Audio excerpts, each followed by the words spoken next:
Check 1, 2, 3, 4.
Good evening, everyone. I'd like to call this meeting to order.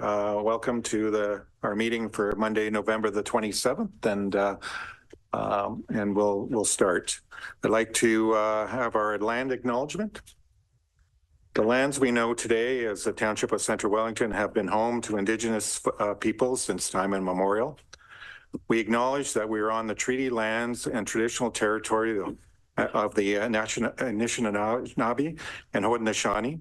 With increasing encroachment by non-Indigenous settlers in the Township of Centre Wellington, the Anishinaabe and Haudenosaunee could not continue their traditional lifestyle and settled in the villages along the Credit River and in the Grand River Valley.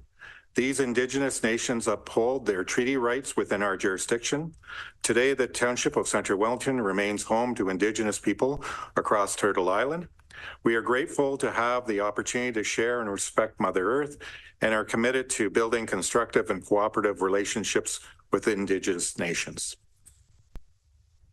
So addendums and corrections to the agenda. So I'm looking to Council. I have a suggestion to make matters a little bit simpler tonight following the public meeting and all delegations, and that staff report regarding the battery storage system be heard, and we'll sort of try to congregate that all around item 13.2. That's okay. So it just there was a few running pieces there, and we're just sort of bringing it all together if you're all okay with that. So I see some head nodding. Okay, thank you. Disclosure of pecuniary interest under the Municipal Conflict of Interest Act. Is there any disclosure of any? No? Okay, seeing none. We did have a closed session, and then so we have some matters coming out of that closed session. There was concerning property acquisitions was discussed in closed session earlier, and I would like to read the following recommendation: that the Council of Township of Centre Wellington authorize the Mayor and Clerk to execute an agreement of purchase and sale between the Corporation of the Township of Centre Wellington and Raina Clodhurry and Todd to purchase a portion of land municipally known as 500 Street, St. Andrew Street North, Fergus, for the purpose of traffic daylighting triangle in the amount of $5,000. And that the Council of Township of Centre Wellington authorize and the Mayor and Clerk to execute agreement of purchase and sale between the Corporation of Township of Centre Wellington and Daniel Doolin and Laura Ann Hogarth to the purchase of portion of land municipally known as 515 St. David Street North, Fergus, for the purpose of traffic daylighting triangle in the amount of $5,000, and that the Council and Township of Centre Wellington delegate authority to the Mayor and Clerk to execute an agreement of purchase and sale between the Corporation of the Township of Centre Wellington and Jacqueline Fraser and Derek Lee Roberts to purchase a portion of land municipally known as 495 St. David Street North, Fergus, for the purpose of traffic daylighting triangle in the amount of $5,000, and that the Council supports the Corporation Township of Centre Wellington obtaining certain daylight triangles from a portion of each of these lands identified as 500 St. David Street North, Fergus, 515 St. David Street North, Fergus, and 495 St. David Street North, Fergus, altogether the lands, and that the Mayor and Clerk be authorized to execute agreement of purchase and the sale of the acquisition of lands, and the Chief Administration Officer be delegated authority to execute all auxiliary documents in relation thereto to cause the lands to be convened to the Township. Do I have a mover on that? Councillor Wilton. Seconder, Councillor Adams. Any other questions, comments? All those in favor? So moved. Thank you. Okay, so we're going to move item 8. We're going to go into a public meeting regarding a proposed amendment to the Community Improvement Plan. And so the purpose of this public meeting is to present and receive public input regarding a proposed update to the Township Urban Centre Community Improvement Plan prior to making a decision. The Township has recently completed a review culminating in the preparation of an updated CIP, referenced as the 2023 CIP. The 2023 CIP provides the financial incentives programs for properties within the township boundaries. If a person or public body does not make oral submission at the public meeting or make written submissions to the Township of Centre Wellington before the updated is adopted, the person or the public body is not entitled to appeal the decision of the Township of Centre Wellington to the Ontario Land Tribunal, OLT. And if a person or a public body does not make oral submission at the public meeting or make written submissions to the Township of Centre Wellington before the updated is passed, the person or public body may not be added as a party to the hearing of the appeal before the OLT unless the opinion of the tribunal, there are reasonable grounds to do so. If anyone wishes to be notified of the adoption of the proposed update to the Community Improvement Plan, a written request must be filed with the Municipal Clerk, Township of Centre Wellington, 1 McDonald Square, Elora, and Ontario, NOB 1SO. And then, Clerk, maybe give us some advice how this notice was given. Thank you. Through you, the notice was mailed to prescribed persons, agencies, and public bodies on or before October the 19th, 2023. A copy was also published in the Wellington Advertiser on October 19th and October 26th. I can therefore confirm the requirement for giving notice was completed on October the 19th, 2023. Thank you. Now we'll have Sally Litchfield, Economic Development Coordinator, to provide an overview of the CIP update and introduce the consultant, Luciano Pizzioni, President of RCI Consulting. Thank you. Welcome. Thanks. Oh, you do it. Through you. The township has had a CIP in place since 2015 as a result of changing trends and key policy issues as they emerge, such as the need to increase rental housing supply, promote more economic growth and diversification, support more value-added agribusiness, and improve the environmental sustainability. So through all of those issues as they emerged, it was clear that the township needed to review the CIP. So recently completed a review culminating in the preparation of an updated CIP that allows us to support development in a way that better reflects current policy issues. So I'd like to introduce Luch Picconi. Luch was here in April, and now he's here to do his final presentation to speak to the updated CIP in more detail.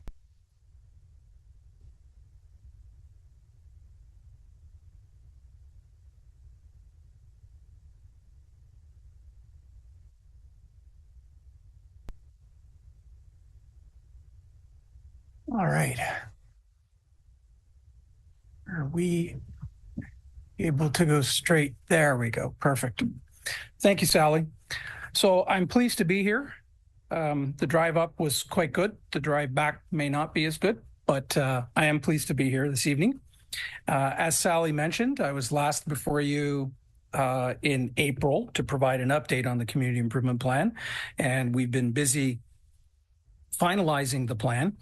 And this evening is, of course, our statutory Planning Act public meeting. I do note that the staff report is quite comprehensive and it contains a lot of the details. So my job this evening is simply to provide you with a summary and to answer any questions that you or the public may have about the final Community Improvement Plan. So I'll briefly outline the purpose of the public meeting and give you a project update, but I want to spend most of my time talking about the Community Improvement Project area, in particular the incentive programs, and then some of the things that we've added since April, which is a section on implementation and administration in the Community Improvement Plan, a monitoring plan, and a marketing plan. And items 5, 6, and 7 are really things you're going to, staff are going to need, and council should keep an eye on in terms of implementing the plan and administering the plan. So we'll talk briefly about that. And then I'll outline the final steps to approval of the Community Improvement Plan, which can happen very soon. assuming there are no major issues with what I'm presenting this evening. Now, in terms of the public meeting, it is a formal statutory public meeting, which is required under Section 17 and 28 of the Planning Act, prior to council being able to adopt the new community improvement plan. As I said, I'll be presenting a summary of the proposed final CIP and then answering any questions and receiving any final comments, both from council and the public, on the final community improvement plan. In terms of the project itself, in the way of an update, as noted in the staff report, the township CIP was reviewed and updated concurrently and in consultation with the county and their community, their Invest Well programs. So I will note that the new county Invest Well programs were approved by County Council about a month ago. So the Township of Center Wellington will be the first municipality in the County of Wellington to bring in a new CIP, and it dovetails very nicely with the new County Invest Well programs, and that was by design, right? That's why I worked on both plans at the same time, and I think we've accomplished a very nice synergy between the two plans. I do want to, at this point, take some time to thank the senior staff project team, or SPT, that helped review and guide this update to your community improvement plan. And that includes Brett Salmon, George Poravilas, and Sally Litchfield. It was great to work with them. It was an excellent working experience. And I think that the final product reflects their guidance, but also their local knowledge. I can come in as the expert and talk about best practices and make sure that the plan has everything it needs. But in terms of customizing it for Center Wellington, that in large part comes from the staff, and they did a great job with that. So thank you to the staff. The revisions we made to the incentive programs, again, were done in consultation with the staff project team. We did, as you will see, incorporate the comments that council made back in April, and we finalized the incentive programs. As I mentioned before, we have a detailed implementation and administration process, monitoring plan, and marketing plan. Now, once the final CIP was completed, as is required under the Planning Act, we circulated the final draft to the Ministry of Municipal Affairs and Housing and prescribed commenting agencies. The only agency we received a comment back from was the Ministry of Municipal Affairs and Housing. They had no issues, none whatsoever, with the final draft CIP. So as far as the commenting agencies, we're good to go. Now, the community improvement project area has not changed since April. It is the entire geographic area of the township as amended from time to time, with 9 sub areas. And you can see the sub areas listed here.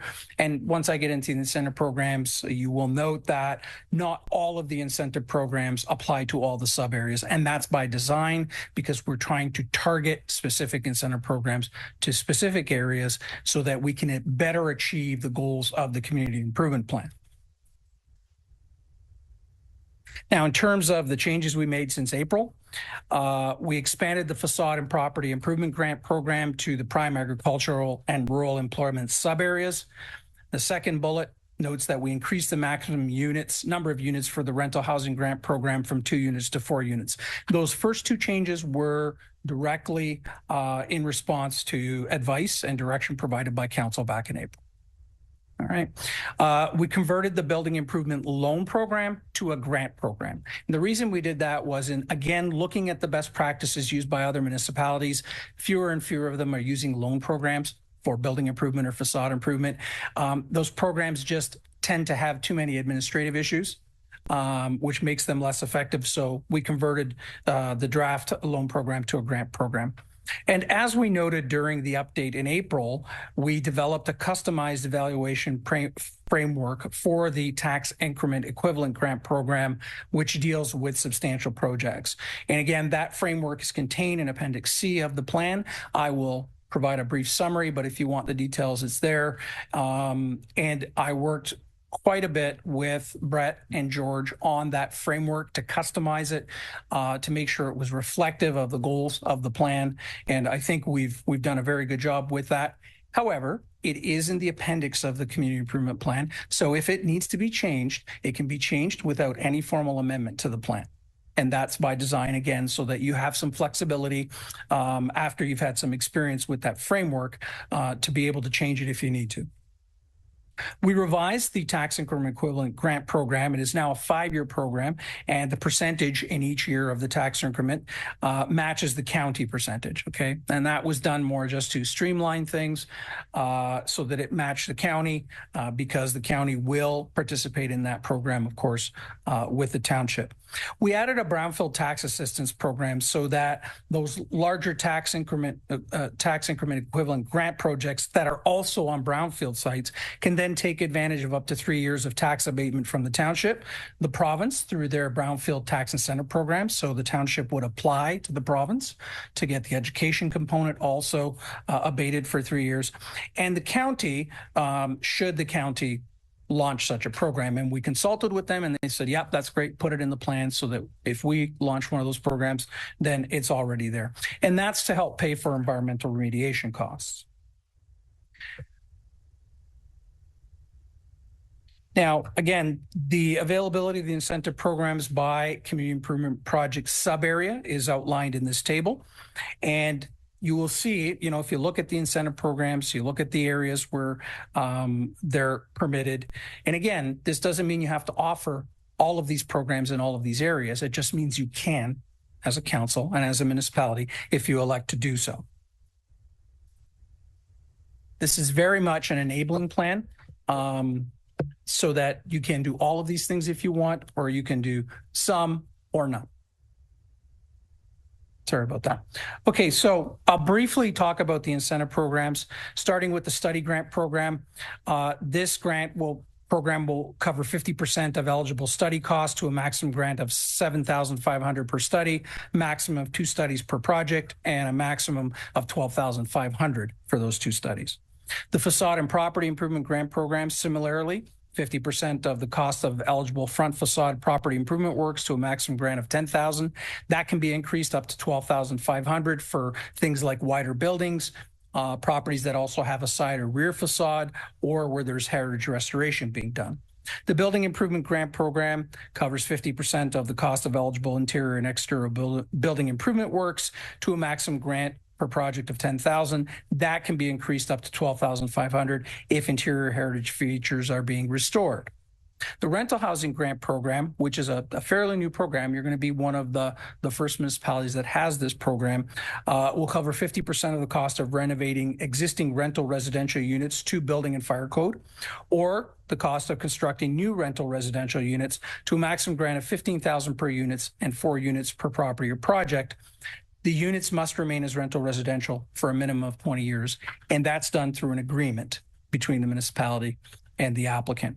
The rental housing development charge deferral program, again, to try and promote more rental housing, is a deferral of the township development charges for a period of 21 years. So it's basically taking the development charge that would normally be paid and splitting it into 21 payments, with the first payment starting at occupancy.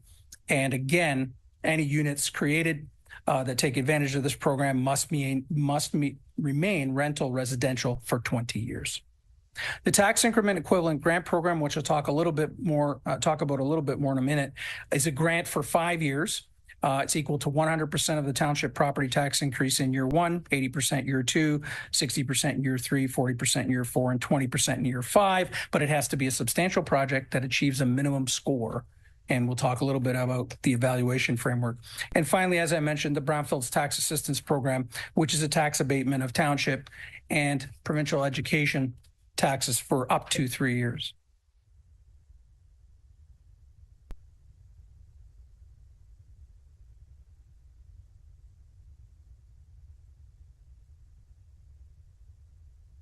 Want me to try again? Oh, okay. There we go. Okay. Great. There we go. So in terms of the tax increment equivalent grant program, only the following types of substantial projects that will result in a significant increase in assessment value and property taxes are considered eligible to apply for this program. So this would be things like the construction of multiple rental residential units, the expansion or construction of commercial, industrial employment, or value-added agricultural or agribusiness building space, major rehabilitation, upgrading and expansion projects with respect to existing buildings, and other major building projects that create a significant number of jobs and or meet multiple goals of the community improvement plan. And that last one is subject entirely at the discretion of the township.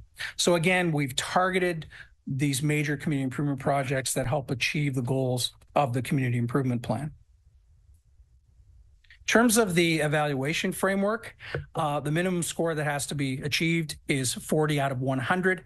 This score must be achieved both by the proposed project, but also by the as-built project. So staff would go back and make sure that what the developer said they were going to do is actually what they've done, and that minimum score is achieved.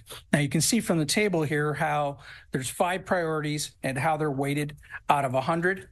And those priorities align directly with the goals of the community improvement plan.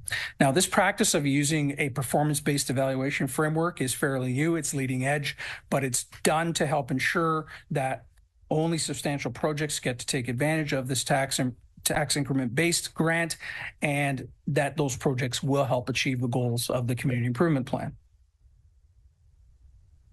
As I said, we added a section, detailed section in the community improvement plan on implementation and administration. It defines the roles of council, an advisory community improvement implementation committee, and the community improvement administrator and township staff. Provides guidance on application submission, evaluation, approval, and payment process. It's pretty detailed. So this will sort of allow staff to hit the ground running once the project's approved or the CIP is approved. I do want to mention, though, that once again, council's in full control of the annual budget for the programs, which programs will actually be implemented in any given year, and any changes to the maximum grant levels of the programs. The monitoring plan specifies particular variables to be monitored for each program. It's designed to get at the funds that are dispersed by each program to determine program utilization, the economic impacts of the projects, to determine the return on investment for the municipality and the program effectiveness, and even things like feedback from applicants on pinch points, for example, in the application process.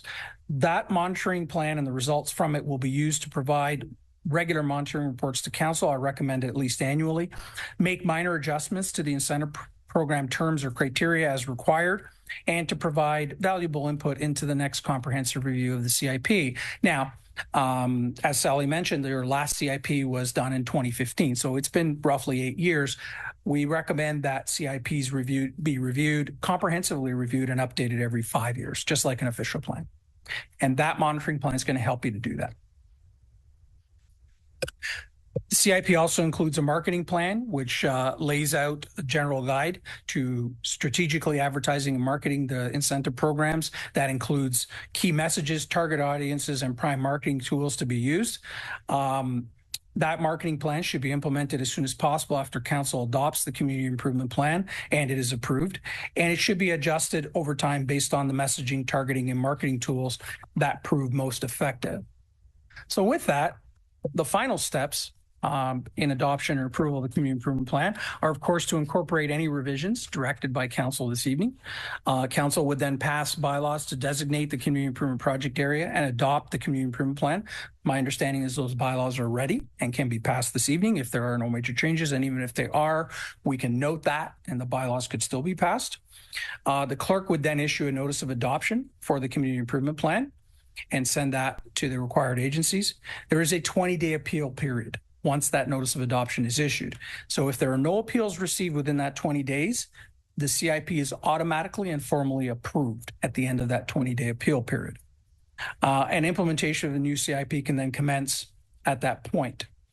In terms of transition, any CIP applications that are formally approved by council or council's delegate prior to approval of the new CIP would be governed by the terms of the current CIP, and all other CIP applications pending and new will be governed by the terms of the new CIP. So if all goes well and there are no appeals, you will be ready to roll with the new CIP the beginning of January. That's my presentation. Thank you for your patience, and I'm happy to answer any questions.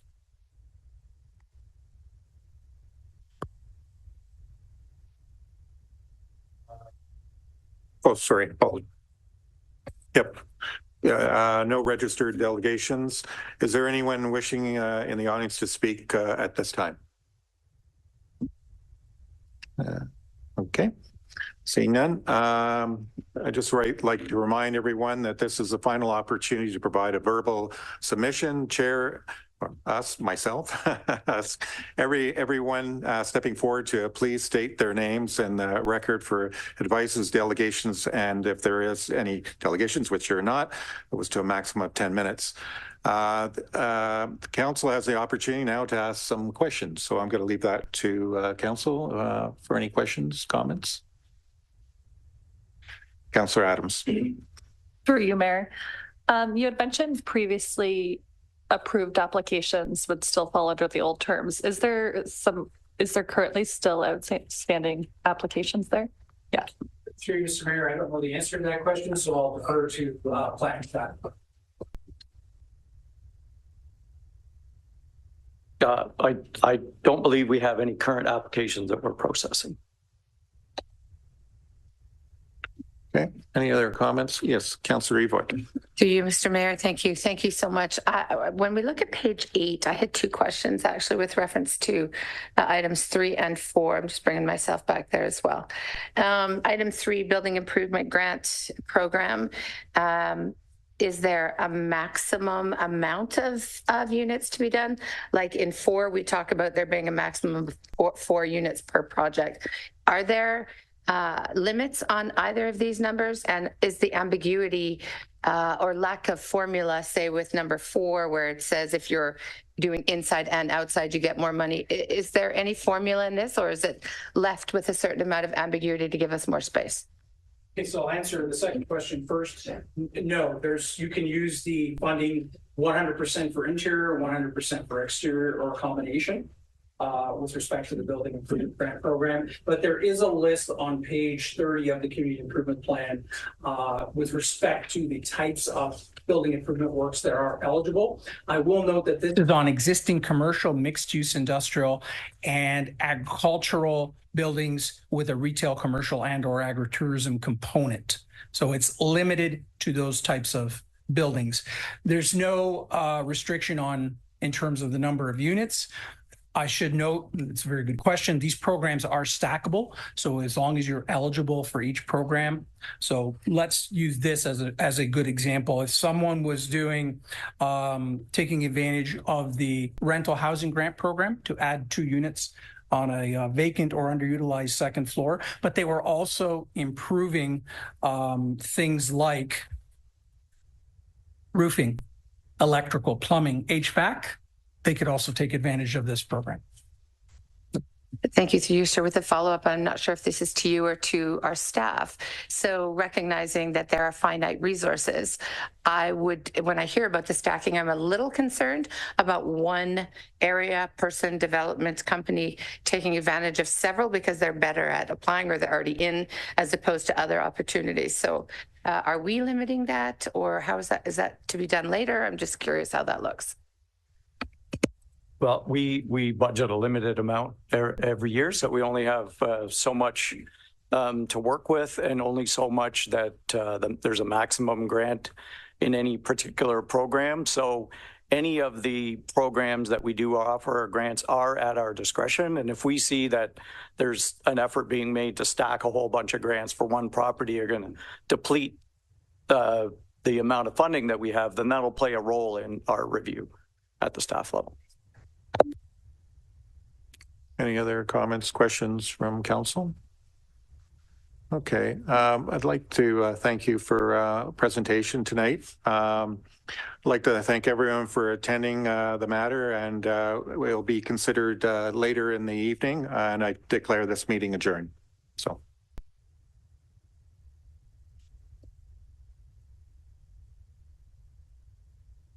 Move down to item 9, approval and adoption of the minutes we have a recommendation that the minutes of the council meeting held May 15th, June 26th, and October the 30th, 2023 be adopted as circulated. Do I have a mover for that? Councillor Eloy, seconder on that. Councillor Wilton, any comments, questions? All those in favor? So moved. We'll move down now to presentation and announcements. We're going to, as I said earlier, we're going to move item 10.1 down to 13.2. And now we'll start with item 10.2, County Council report, and then we're going to welcome Councillor Diane Ballantyne.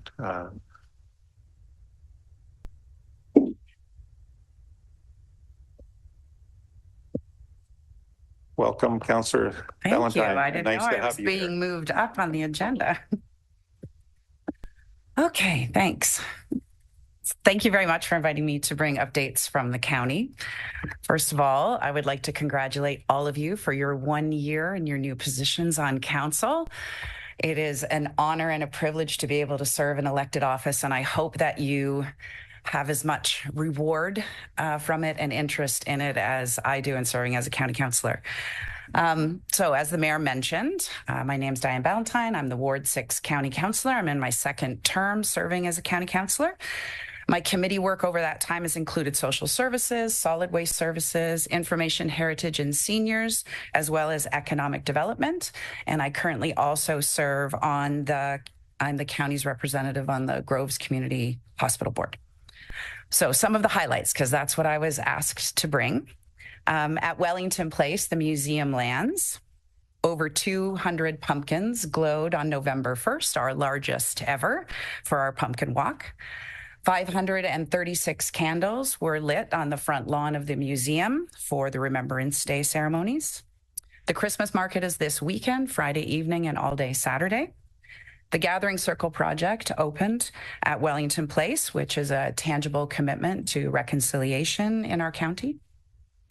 We also opened a new playground at Wellington Place, which is last spring, which is to better serve our families. The Information, Heritage, and Seniors Committee unanimously supported providing the land for the Aboyne Hospice, and the kickoff for that project was at Wellington Place last spring, and it demonstrated the incredible support that this community has for this upcoming facility. A pavilion is expected to be added beside the Gathering Circle in the spring, pending 2024 budget approval. This will serve to provide a unique space and a beautiful setting to gather our community for shared experiences, which we know builds stronger ties in our community. And that shared spaces also support mental health and reduce isolation and loneliness. So we're looking forward to that in the budget. And economic development. Taste Real holiday boxes are now available, featuring a variety of local products. Limited supplies are available. Order by December the 5th. I feel like I'm doing a commercial right now. RideWell continues to increase ridership every month, topping out at over 900 rides last month, and a third of those were shared rides, which is excellent to hear about how that service is being used and filling a gap in rural transportation in our community, as well as addressing carbon footprint. The county is continuing to support the Smart Cities project as the $10 million federal prize winds down. And just to give a little bit of an overview of Smart Cities, their final report is here. So I encourage you to grab yourself a copy, find one online. It is thorough and it's incredible the amount of work that they've done. The county has determined to continue their portion of the Smart Cities program. And what Smart Cities has focused on is the circular economy, which is really making the most of the resources that we have. It regards waste as a design flaw. And so byproducts should be used as inputs for another process. So some of the programs in COIL, which is the Circular Opportunity Innovation Launchpad, because Smart Cities loves its acronyms, has helped businesses find ways to reduce food, water, or electricity, which is also greater economic efficiency. For example, a brewery can take their spent grains, they can have them dried, and another company can use that and make flour and bake bread. So before those were waste gaps, and now they're being filled and being reused. There's also a food security piece that's connected to smart cities. And last spring, I spoke to the Smart Cities Community of Practice at one of the monthly CW community dinners that I run with Chef Jess about what it looks like, food security and insecurity looks like within our community. Smart Cities is further connected to the ag sector with the Experimental Acres program. This program has been such a success that our staff has created a handbook guide for other municipalities to use for them to start their own Experimental Acres program. And our website is currently taking applications for farmers to join our 2024 season. Also in economic development, the Wellington Welcomes social media campaign launched in July. It's a goal to offer a warm welcome and inspire other newcomers that live and work in the county by highlighting their opportunities and their communities through the lens of rural success stories. And the campaign plays a pivotal role in nurturing a more inclusive, diverse, and equitable community in Wellington County. 2 stories a month have been shared on the various platforms, so please make sure that you check them out and share them on your social media sites. We also hosted our very first multicultural festival in September. It was a huge success, and we expect it to be even bigger and better next year. In rural broadband, you may have come across a postcard in your mail that's asking about the rural broadband speed test. This is a really important message to get out to our residents because many rural areas continue to struggle with reliable internet service. And part of that is because our connectivity maps are not accurate. So all levels of government are working to support increased broadband, but we really need to understand where the gaps are. So if you could help the county gather data for that, if you just Google or search Wellington County speed test, you can share your internet speed anonymously. And that would be really helpful in us building this critical infrastructure. In climate change, there's an awful lot on this front, from green bins, expanded leaf and yard waste to EVs in the budget. The Green Bin program has diverted over 2,800 tons of organic waste from the landfill, equaling almost 3,000 tons of equivalent carbon dioxide. And for 2 years in a row, we have achieved a 50% residential waste diversion level, which is extraordinary and is actually incredibly economically important because it lengthens the life of our landfill, which we know is a very expensive infrastructure project. We've also had more than 1 million reminders set on our Recycle Coach app. So if you're not using it, I encourage you to do so and to share that. It's an amazing uptake on this new app, and it helps us identify what goes where in our multi-stream system. Through my additional work with the Federation of Canadian Municipalities Climate Caucus, I've continued to advocate at the county, and Mayor Waters will have heard me mention this 1 or 72 times, the triple bottom line. So we're all making tough choices because we have reduced revenue and shrinking provincial support. And sometimes we can tend to go to it's only about the money. And the triple bottom line talks about that, yes, of course, we have to look at the economics of it, but we also have to look at the social or the human or the societal impact. And then we also have to weigh that with the climate or the environmental impact. So there's these 3 different ways and lenses to look at, and then they are all important. Last spring, I was able to meet with MP Chong's staff and the Federation of Canadian Municipalities Climate Change Coordinators to share the top 5 climate challenges that the county faces, as well as the top transformative initiatives that are currently being undertaken. I won't go into those now, but if you have questions, I'm happy to share more details on that. In housing, as the lead for the Wellington Guelph Built for Zero Canada campaign, a national movement to end chronic homelessness, we've been part of numerous housing projects, including the opening of Grace Gardens, which is 32 units of permanent supportive housing. A new transitional housing project with 28 units on Delhi Street in Guelph is underway. And the county will also be part of a health and housing symposium in late January with the aim of developing a better system in Guelph, Wellington for vulnerable youth and adults to stabilize housing and focus on well-being. And I know that we are all challenged with housing right now. Regarding our roads, Center Wellington will also see a significant roads infrastructure upgrades over the next year. The bridge over the gorge on County Road 7 is obviously, we know, undergoing rehabilitation. Several new roundabouts are scheduled for next year at County Road 7 and First Line, at County Road 18 and 26, and at County Road 18 and Second Line. There's a new set of traffic lights that are going to be coming to County Road 18 and 29, and this is all pending 2024 budget approval, of course. And speaking of that, the deliberations are ongoing, as I know they are for you. They won't be completed until January's council meeting, but at this point, we're looking at a lower than 5% increase on the tax levy. The county has again been awarded a AAA credit rating, the highest rating that a municipality can receive. It allows our public funds to go further and results in a lower cost of borrowing for the county, as well as for all the townships. So your CAO can thank me later for that. And in childcare, also a concern in Center Wellington. The Administrator of Social Services, the Director of Children's Early Years, and I are working on putting together a forum on childcare in Center Wellington. It's likely going to be happening in March, so stay tuned for more details as that is in its planning stages. And then on a slightly different note, if councillors are attending or staff are attending Roma in January, I hope you'll drop by the panel session that Wellington Place Manager Yana Burns and I will be giving on supporting diversity and inclusion in rural communities. So thank you for the opportunity to provide some updates and advertising from the county.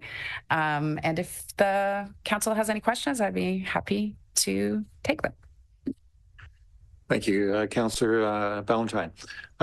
Yes, Council, questions, comments for Diane? Yes, go ahead.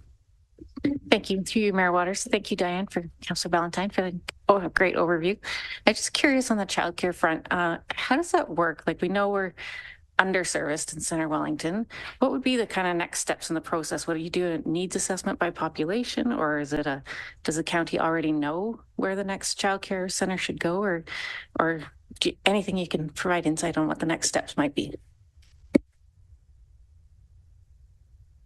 This would be wait until the forum, because there's an awful lot of complexity. The county is aware that we don't have enough. There are many different demands. And, without getting too granular into it, the understanding when the $10 a day childcare came in is that this was going to be a really good opportunity for rural communities to have informal childcare become licensed childcare and then be able to offer that $10 a day childcare with being made whole by the province above that $10. And then what ended up happening is the province capped what licensed childcare providers were going to be able to recoup. And I don't know what the rates are, but let's just say they were $50 a day. And I'm not really sure what's charged in informal childcare, but it's probably in that window. And then the province capped it at $42 a day. And so many informal childcare providers said, well, per child, I'm losing $8 to $10 a day. That's an awful lot to lose. And the unfortunate part about that is that when we don't have our residents be able to access that, that's a provincial concern, or a provincial control, really. It's everybody's concern. And that means that those in our most vulnerable or marginalized populations also can't access the sliding scale of childcare fees, because informal childcare doesn't provide that in the same way as licensed childcare. So there are a lot of moving pieces going on, and we're working on it. Okay. Yes, Councillor Yvonne. You, Mayor. Thanks, Diane. I'm curious if you can just expand a little bit on housing. This is a huge, as you say, issue, and I see you doing lots of work in the county elsewhere. What are we looking at in our area with regards to Center Wellington for options coming up? Well, the way that and I know that you're aware of this. So the county determines where the land can be used for housing, and then the town determines what that housing is going to look like. So if you're asking with regards to rent geared to income housing. There isn't anything on the books at this point because the capital costs are so massive. We need the federal or the provincial government to provide capital funds, and that isn't something that's being offered at this time. Any other comments, questions, council? Okay, thank you, Diane. Appreciate you spending a bit of time with us tonight. We're going to move down to item 10.3, Councillors Committee updates. Do I have any updates from council? Yes.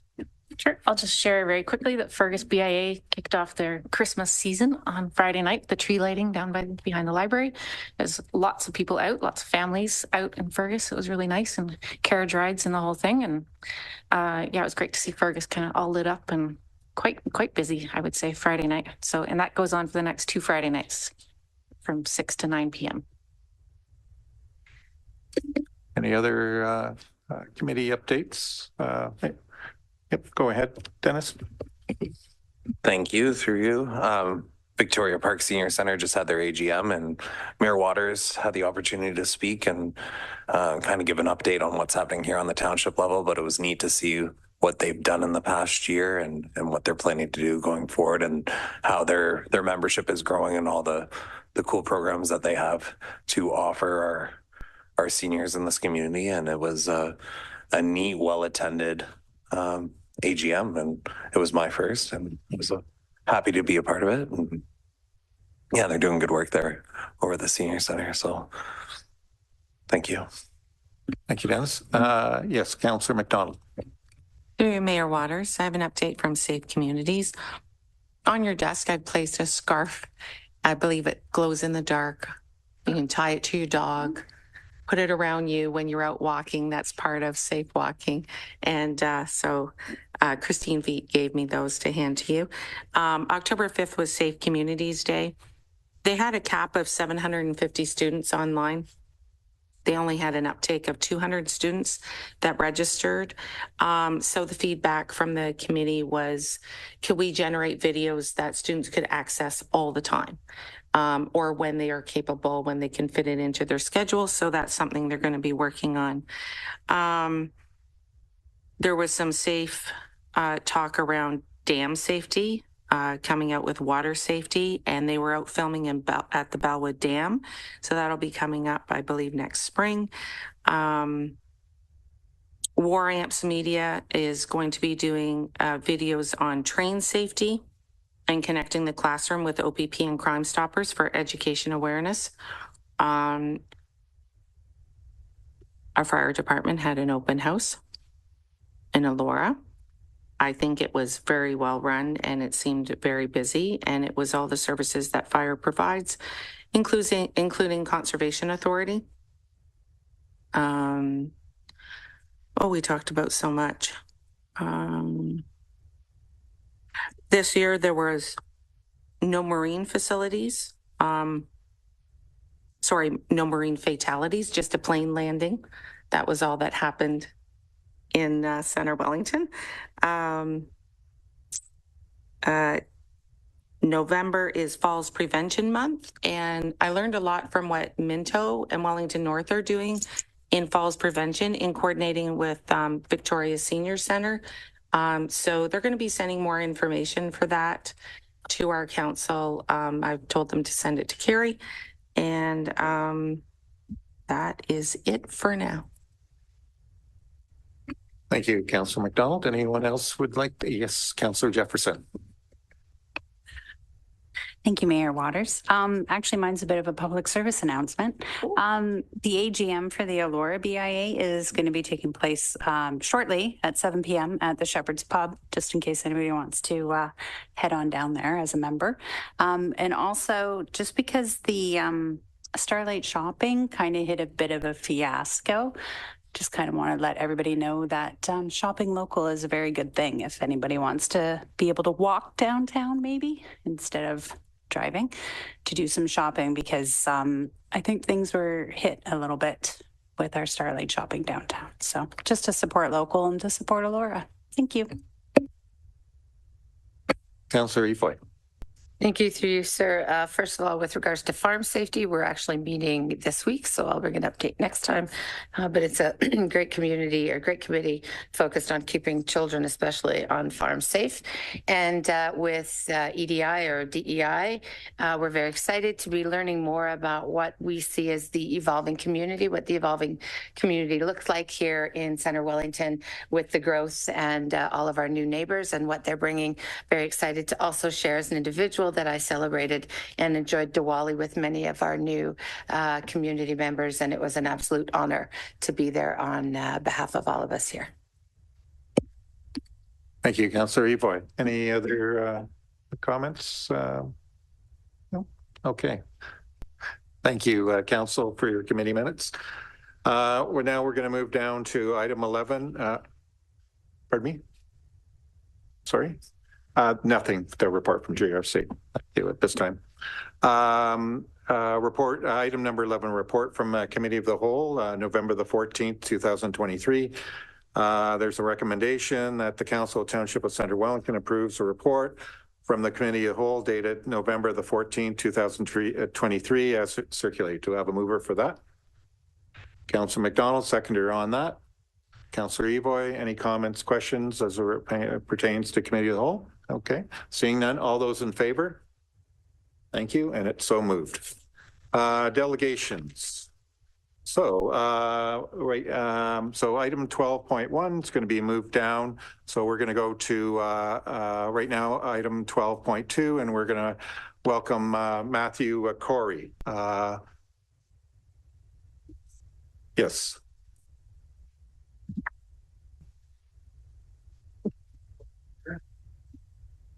Well, thank you for having us.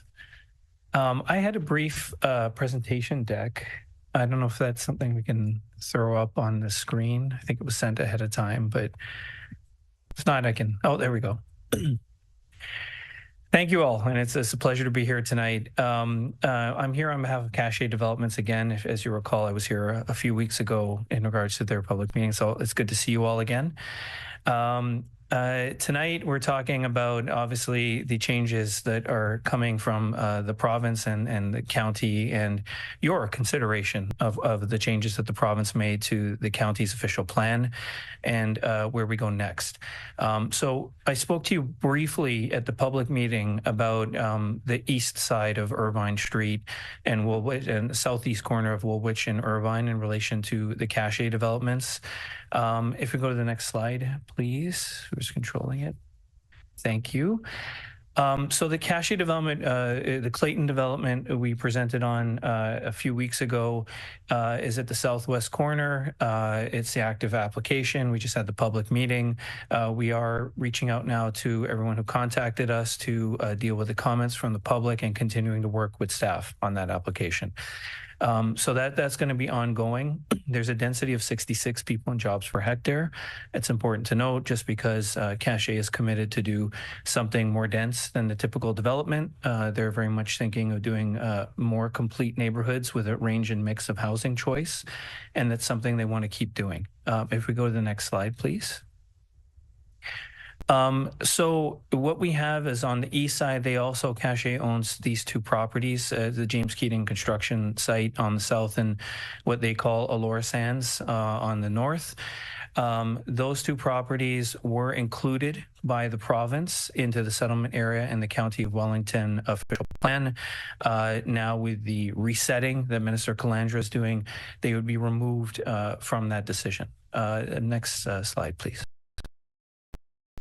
There's a lot of text on these next couple slides. I'm going to skip through some of it, but long story short, there's a land needs assessment that was done by the county. There is a need for land in Allura, specifically, and the inclusion of the subject lands, we believe it represents a great opportunity to provide a complete community, an appropriate mix of housing, and it's a logical and optimal location to accommodate the new settlement boundary expansion.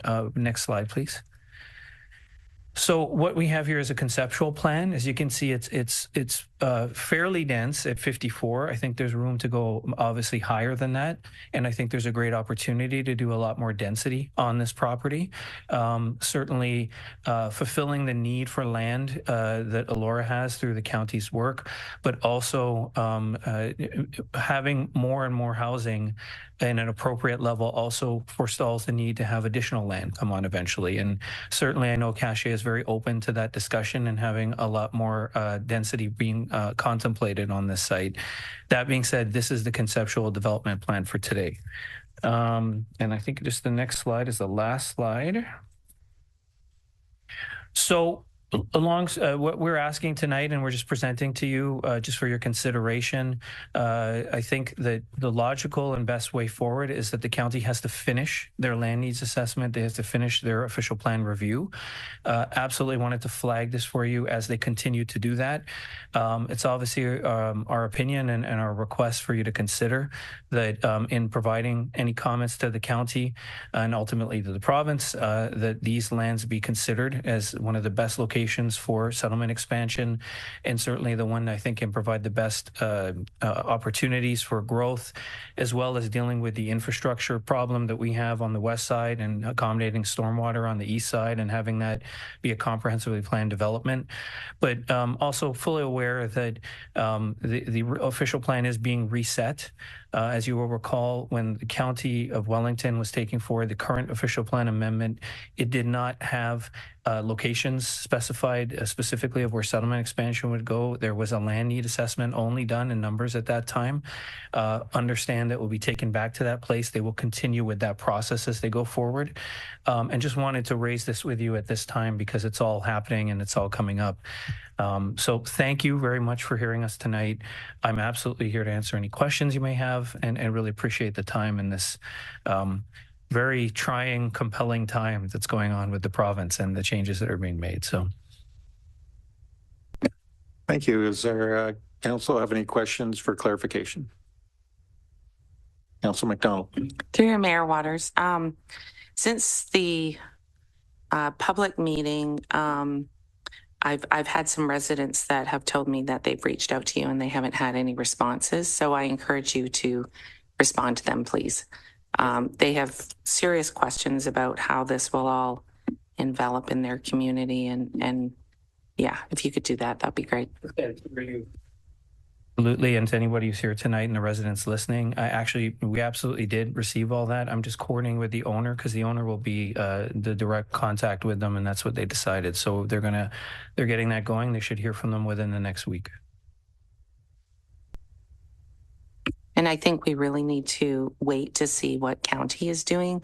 We really can't do much until they decide on some things.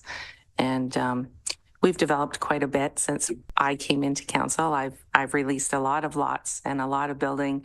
And so I'm okay with being patient on this. Thank you. Any other comments for clarification from council? Okay. Thank you for your presentation. Thank you. Okay, now we'll move down to item 13, consideration of reports. Item 13.1, municipal parking strategy interim report. And as you can see, Mr. Wilson is moving into place and will provide us that update. Thank you. Thank you, Mayor Waters. As council will recall, in June of this year, we awarded request for proposal 30-23 relating to a municipal parking strategy. That strategy was to focus on the downtowns of Fergus and Elora. We awarded that project to RJ Burnside and Associates, and to date, there's been significant progress. So far, we've focused on a lot of public and stakeholder consultation, data collection, background information reviews, a look at parking needs versus parking supply. And we are here tonight with an interim report for council, which was one of the requirements of the consultants. So I welcome Gordon from RJ Burnside and Associates virtually to present the interim report to council. And we do intend on bringing the final report to council in January of 2024. And we do intend also to bring it to the Economic Prosperity and Growth Advisory Committee as well. So I will turn the floor over to Gordon. Thank you, Dan. Can everyone hear me okay? I understand this is the first time this is virtual. I see a few nods, so thank you. I'll just start sharing my screen here.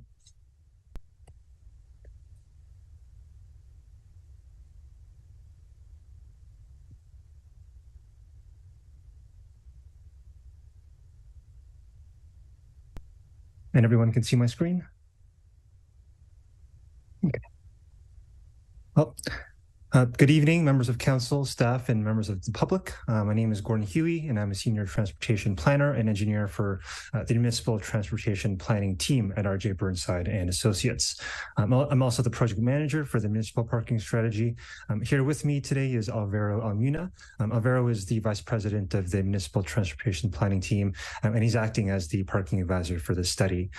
Southern Ontario has experienced a lot of growth these past few years, and as a result, Burnside has been fortunate enough to assist a few municipalities this past year in developing parking management frameworks and strategies that will guide the short-term and long-term decision-making related to parking infrastructure and parking policy. We recognize that the township is experiencing similar challenges related to parking as these other municipalities as they grow, but we also recognize that the township, especially Elora and especially Fergus, are unique locations and destinations within Ontario. We recognize that it's a highly sought after tourist destination filled with many local businesses with strong cultural roots and directly adjacent to an abundant natural environment. So we recognize that although parking challenges are similar to these other municipalities, we've been working with the township staff to ensure that this parking strategy is unique and tailor-made to the township itself.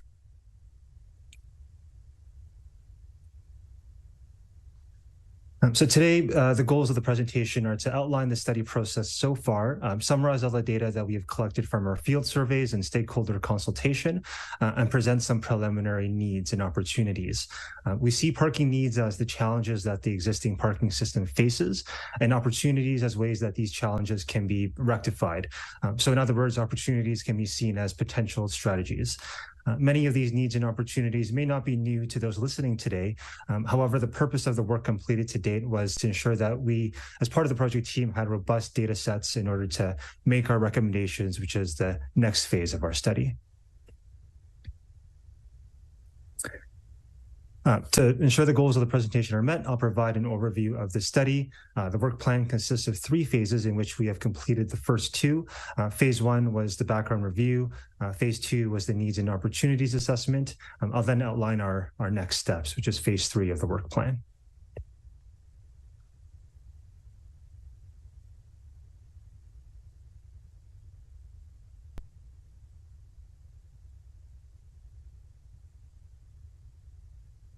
I'll first provide an overview of the study scope. The township retained Burnside at the end of June 2023 to conduct this municipal parking strategy. This study aims to address the existing and anticipated parking issues and leverage opportunities to enhance the parking management system, which includes infrastructure, policies, and programs. We're not only looking at this study through the lens of providing parking, but ensuring that parking infrastructure and policies aligns with the township's vision of building complete downtowns, which can mean considering other efficient mobility options and ensuring the downtowns remain an inviting place to visit. The study areas include downtown Fergus and downtown Elora. I'll now summarize the phase 1 part of the work plan. Now, phase 1 included a background review of policy and guiding documents and understanding the history behind the township's downtown parking strategy that has been developed since 2019. We conducted a best practices and jurisdictional scan covering topics such as parking regulations, pricing, and permit programming. 2 other topics emerged while conducting the study, which included how other municipalities implemented cycle tourism and how other municipalities handled providing residents free parking and paid parking spaces, which I'll be providing more detail later on in this presentation.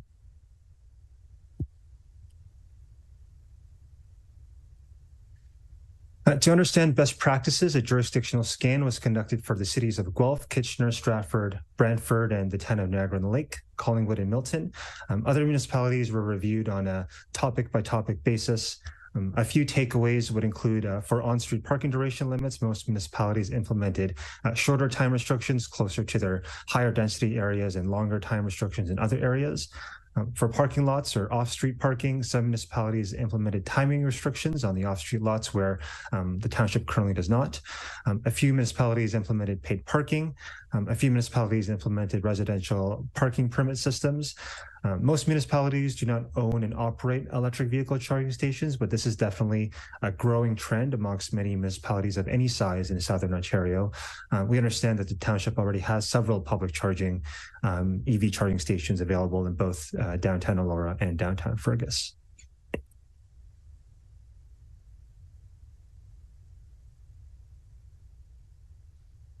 The study reviewed the parking strategies developed for the township through past reports, such as the Transportation Master Plan and the reports to Council from 2021 to 2023. The aim of this review was just to ensure that we're building upon these strategies, such as parking enforcement, the 3-hour parking limits, planned street closures, and the downtown shuttle program. Public and stakeholder consultation provided critical insights into the parking needs and which opportunities or potential solutions stakeholders were most open to. To advertise the study commencement and various stakeholder events, a project webpage was created on Connect CW. A notice of commencement was posted online as well as the newspaper. Posters were hung up in the downtowns. Postcards were hand-delivered to businesses, and mail-outs were provided to residents of the downtown areas. We gained insights from Alpha Technology Systems, who have had firsthand experience of the parking situation over the past few years conducting their enforcement. We hosted 2 public open houses, one in Fergus and one in Elora. We also held 2 virtual meetings with businesses and the BIAs. We also developed 3 different online surveys. One survey was targeted towards the businesses and employees. One survey was targeted for residents and one for visitors. And so far, we've collected 336 resident responses, 88 employer or employee responses, and 19 visitor responses.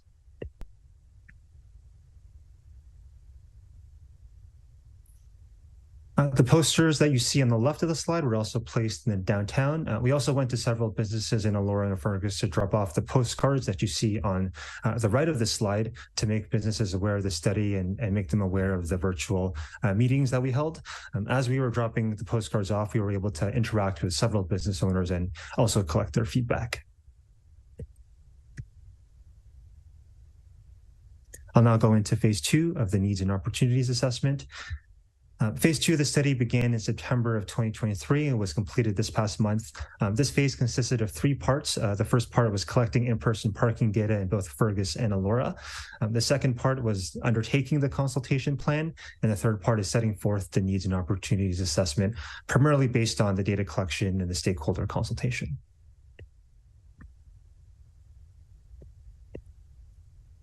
The data was collected across a weekday and a weekend in Fergus and Elora. We collected the data in 2 ways, either through sending out a drone or sending field staff to count parked vehicles. The data was collected once every hour for a period of 8 hours. The picture on the right is drone footage of Metcalfe Street, West Mill Street, and East Mill Street. We also had field surveyors walk through the downtowns and count vehicles manually.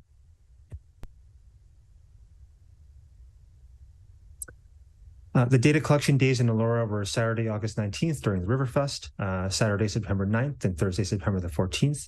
The data collection days in Fergus were Saturday, September 23rd, and Wednesday, September 27th. And in the next few slides, I'll just be highlighting some of the results that we collected.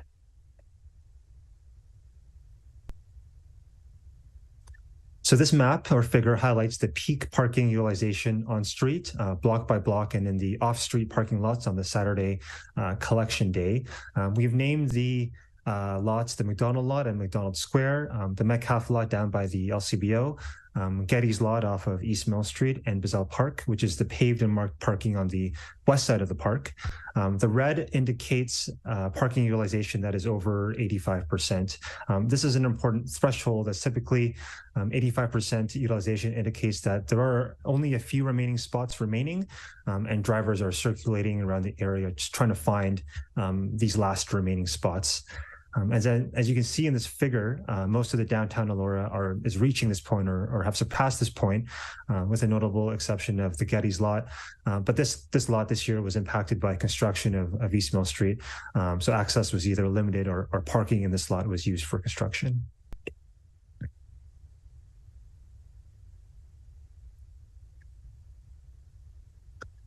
So the graphic on the top goes into a bit more detail regarding the peak parking utilization that you saw on the map before. Multiple streets reached 100% parking utilization, typically between 12 p.m. to 2 p.m. The McDonald lot and the Metcalf lot were full for multiple hours throughout the day, with parking demand again focused on that midday period. Bizzell Park was also quite full, reaching that 85% threshold.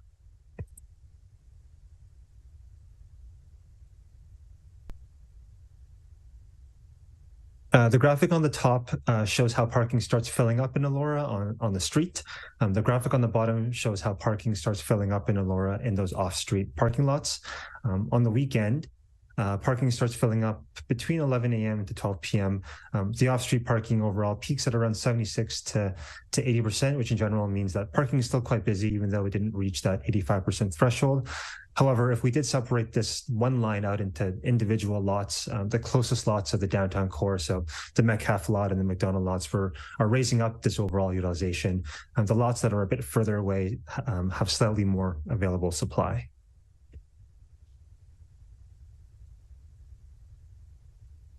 This graphic is similar to the map shown before, but shows the peak parking utilization for a weekday.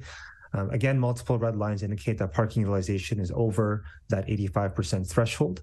There are a few areas with lower parking utilizations compared to the weekend, but these areas are typically adjacent to more recreational uses, such as the park, which typically aren't as busy during a weekday compared to the weekend.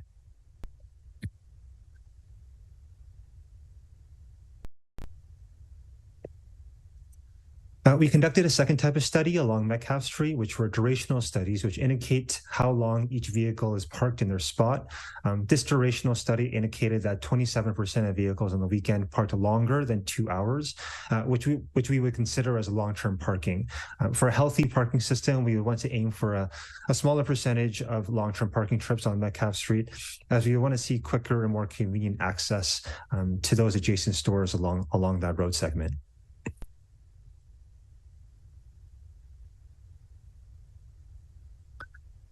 In general, our findings were that in Elora during the weekday, parking is rarely available close to the driver's destinations between 12 p.m. to 3 p.m. Parking areas that are more available are adjacent to recreational uses. On the weekend, parking is rarely available between 12 p.m. to 5 p.m., regardless of the convenience. So parking is most likely not close to the driver's destination. During the weekday, between 1 p.m. to 2 p.m. is the peak.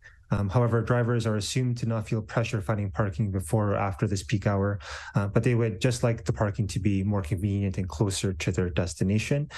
On the weekend, 2 to 3 p.m. is the peak. However, utilization remains high between 12 to 5 p.m. So drivers are assumed to feel pressure finding parking throughout this entire period.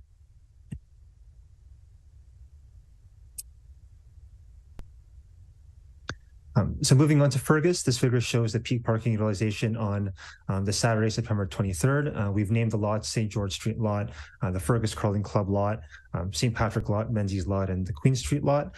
It shows that in the downtown core along St. Andrew Street West, St. David Street, and the three core main lots, they have the highest parking demand over that 85% threshold. Areas outside of that downtown core generally have more availability.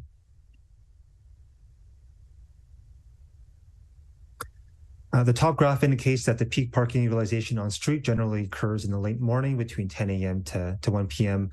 For the off-street parking lots, the peak generally occurs in the afternoon. As you can see, the three main parking lots exceeded the number of, the parking there exceeded the number of marked parking spaces available, suggesting that not only was this area full, vehicles were parked where they shouldn't be.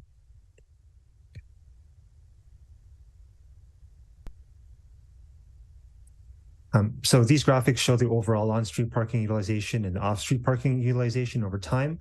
These figures indicate that there are available untapped parking resources that can be used and optimized. Although the peak on-street aggregate utilization shows I guess 48% at 11 a.m., which may seem low. We're not interpreting the statistics to say that there is enough parking in downtown Fergus. Instead, we're interpreting the statistics to indicate to us that there is available untapped resources that can be used. As you can see on the previous map, parking is still fairly busy near that downtown core area, and drivers would still have difficulty finding quick and convenient parking space, which we want to rectify to support local businesses and the visitor and resident experience to that area.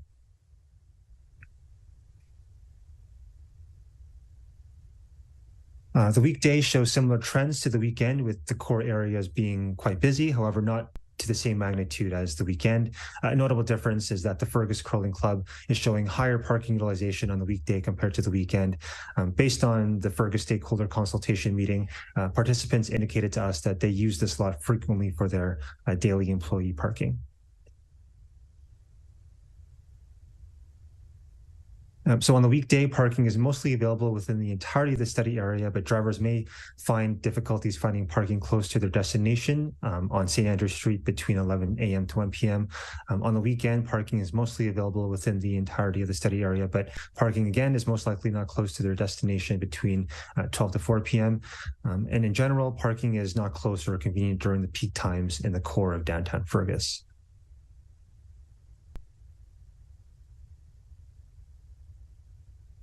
This figure shows a dashed red line indicating the average aggregate parking utilization within the lots. The parking utilization of the core parking areas are much higher than this dashed line. This indicates to us that these core lots are bringing up the average, and that there are opportunities to redistribute this parking demand by redirecting parking users that perhaps want to park longer term to other less utilized areas.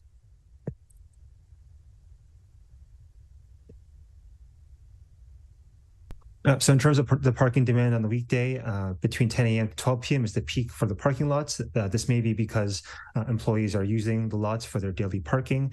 11 a.m. to 1 p.m. is the peak for the on-street parking. This may be because of the demand from the visitors. And on the weekend, 1 to 2 p.m. seems to be the peak for both the off-street and the on-street parking.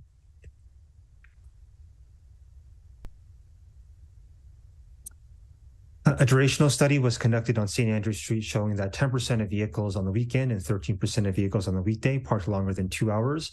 Similar to Elora, there is still a need to accommodate for that long-term parking, but unlike Elora, there are opportunities to utilize the existing infrastructure for this accommodation.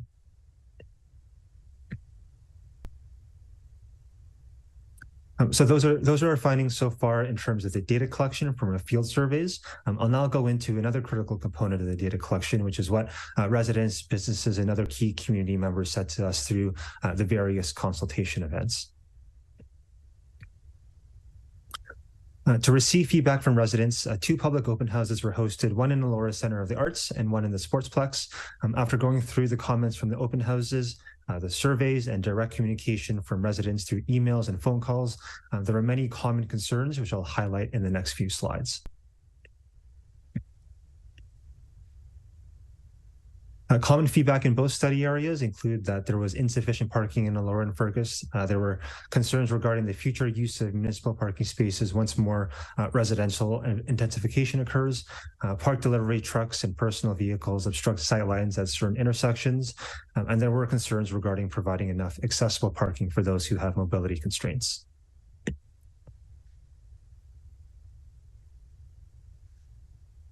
The shuttle bus was a useful tool for visitors to get into the downtowns, but several residents didn't know this program existed. Planned street closures that occurred prior to 2023 provided a very welcoming experience to residents and pedestrians. There were concerns regarding the loss of parking due to planned bike lanes, and residents felt like initiatives focused on attracting tourists, and they were more prioritized over the residents' experiences living in these areas.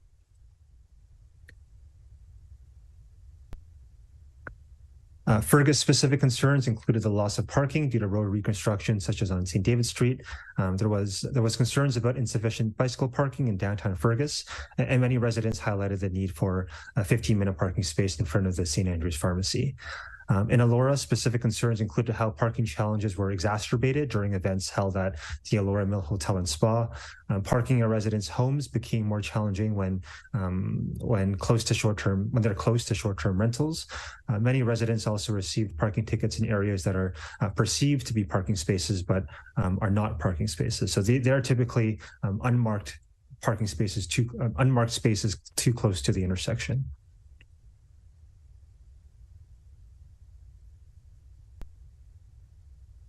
Moving to feedback from business owners, businesses suggested that more parking supply in both study areas. They mentioned that there is currently insufficient parking for their employees. There was general support of the downtown shuttle program and extension into other months and into the weekdays. They also suggested increased marketing and advertising of the downtown shuttle program.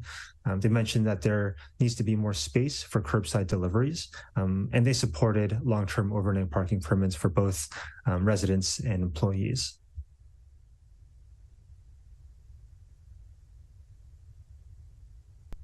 In Fergus, business owners suggested that the extension of parking enforcement and 3-hour parking limits to be extended for all year round. They mentioned that snow removal is inadequate in the winter, which can reduce parking supply. However, many of those comments were related to private parking areas. Businesses find that their customers have difficulties navigating to parking lots while driving. This comment came up usually relating to the Provost Lane closures and navigating around that closure. In Elora, the 3-hour parking limits received mixed reviews. Some businesses thought that this was an adequate time for their visitors, whereas other businesses felt like it was not long enough, especially if their customers wanted to visit multiple locations. A few businesses had to use staff to check if their parking was used by other visitors to other businesses. There was general support for road closures as businesses found that their shops still had lots of demand despite the parking challenges associated with the reduced parking availability. A few comments from several council members are on this slide here. One comment was that homeowners above retail should have unique parking options as they don't currently have parking on site. Parking garages are required in both downtowns. A pricing mechanism and residential employee permit program should be implemented. Short-term parking near particular businesses should be considered, especially for seniors. And there should be an extension of the downtown shuttle program into other months. Another comment was that walkability, bike access, and public spaces in our downtown should be prioritized just as much or more than providing parking. So the needs and opportunities assessment is where this all kind of comes together. So we conducted a background review to understand how the township has historically developed their downtowns and the parking system and their vision for the downtown. We've collected both field survey data and data from the public. All this has provided the project team a very comprehensive and thorough and complete understanding of the existing gaps in the parking system and what sorts of opportunities or potential innovations or solutions that the parking system can undertake and what potential solutions that the public is open to. So the next few slides will take what we've learned and summarize those learnings into a list of needs and opportunities in which the strategies and implementation plan can be derived from. So for both study areas, there's a need for more parking supply, and we're going to be evaluating that in a few ways, whether it's optimizing the configuration of the existing lots, recommending an actual parking structure or structures, or sharing agreements with retail lots, churches, public schools, and the Grand River Raceway to use their parking areas during their own off-peak times. There is a need to accommodate long-term parking needs for employees and residents. So how this can be done is providing a number of passes or permits, for example, up to 10% of the number of parking spaces in a particular lot for residents or employees.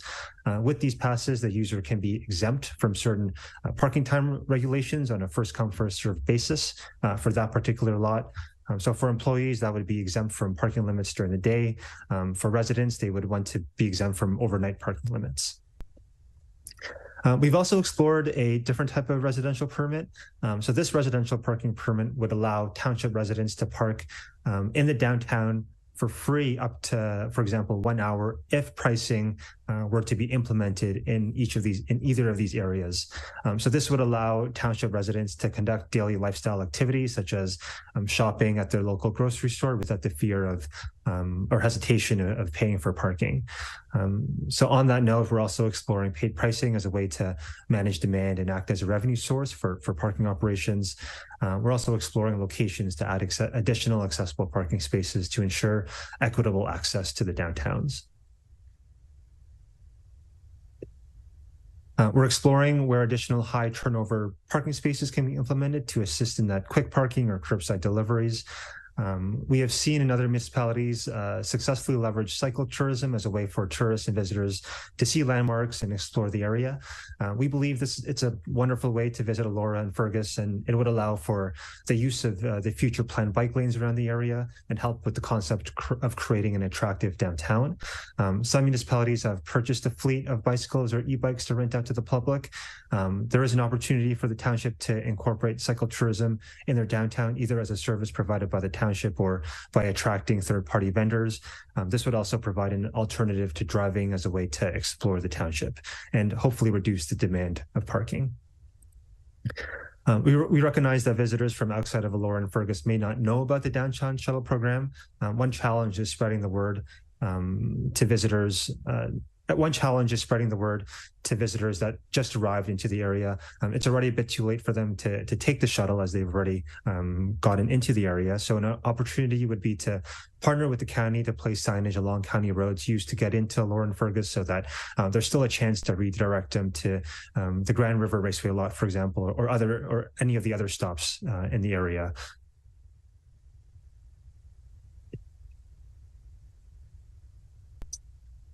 As mentioned before, one strategy could be for adding additional capacity is to review the configurations of existing lots.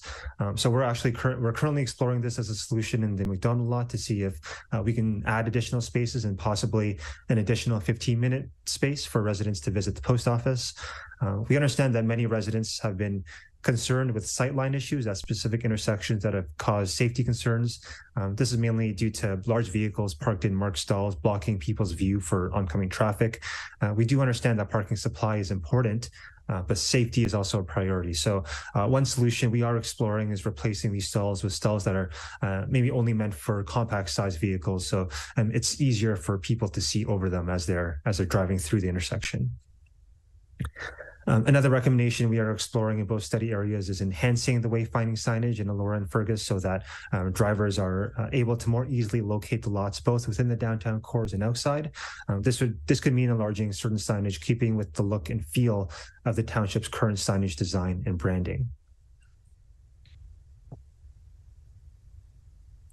So the next slide details specific needs and opportunities for Elora. One opportunity that we have recognized is that there is a potential to utilize the unpaved parking area on the east side of Bazell Park, and by paving this area and converting it into an official surface lot. If we are able to encourage visitors of the park to park here instead of the Getty's lot, which is at the west side of the park, this will free up space for visitors wanting to go to downtown Elora. As mentioned earlier, we also understand that through reviewing the enforcement statistics and consultation from residents that there are a few spots within Elora that look like available parking, but is actually too close to the intersection and vehicles are getting ticketed. So a combination of adding in no parking signage and marking all available stalls would help provide more confidence and clarity to visitors on where to park without being ticketed. Finally, we recognize that the short-term rental business has grown in popularity over the past few years, and residents have told us that parking at these short-term rentals have sometimes spilled over into public parking space or even other private homeowner spaces. We know the township has been exploring quite thoroughly regulating short-term rentals, and there hasn't been a decision yet. But this parking study can provide some guidance regarding appropriate parking minimums for short-term rentals if these regulations were to be put in place. But alternatively, we are also exploring which solutions can accommodate this parking demand if no further regulations are added. So this next slide details specific needs and opportunities for Fergus.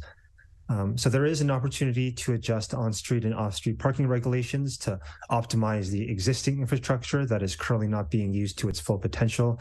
So this could mean adding 3-hour parking limits to the parking lots closest to the core of downtown Fergus to shift the long-term demand to those areas that have more availability. We do recognize that this is not, that it isn't convenient to park along St. Patrick's Street and walk to St. Andrew Street. So one opportunity or potential strategy is to activate alleyways that are on private property. So similar to the concept of adding a patio on Provost Lane, activating alleyways could mean adding amenities, lighting or artwork to make these alleyways more pedestrian friendly. So collaborating with property owners to identify these areas, visitors would have more direct connections to St. Andrew Street from St. Patrick's Street. Other opportunities include marking unmarked stalls and adding in additional high turnover spaces, such as in front of the St. Andrews Pharmacy. So for next steps, we'll be taking these needs and opportunities and formalizing them into draft recommendations, which includes a list of strategies and an implementation plan. Draft recommendations will be presented to council and advisory committees of council for feedback. The final report and recommendations will be brought to council in January of 2024. That concludes my presentation. Thank you for your time today.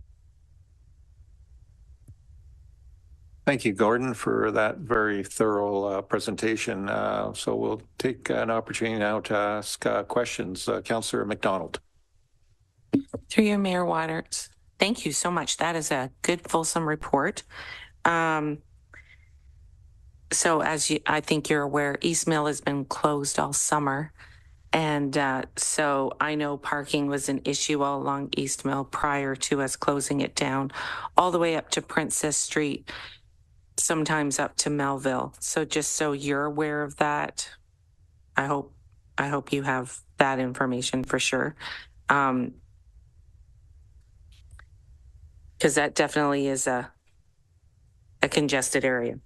Some of the things that I really loved what you came up with was cycle tourism. That's great. E-cycle tourism, even better. The parking stalls for safety. Yeah, we've had 2 major accidents on Princess and Coburg. And so those parking spots definitely are, it's a problem when there's trucks, like big trucks and vehicles that people pulling out can't see the sight lines. I think the 40-kilometer signs this summer definitely helped. And the Bissell Park idea is brilliant. So that's all I have. Thank you. Councillor Evoy. Thank you, through you, sir. I echo my colleagues' thanks. Great report. Curious about a couple of things I didn't see mentioned that you spoke to specifically, which we have a lot of in both communities. Business and homeowners who work and live in the same space and what that looks like for them. And I was hoping that you would have had a specific conversation with them. One of the things that concerns me that I was personally hoping to see was garages, and there's a glaring absence of that option. And I'm hoping that we or you can address why we're not seeing that as a potential solution.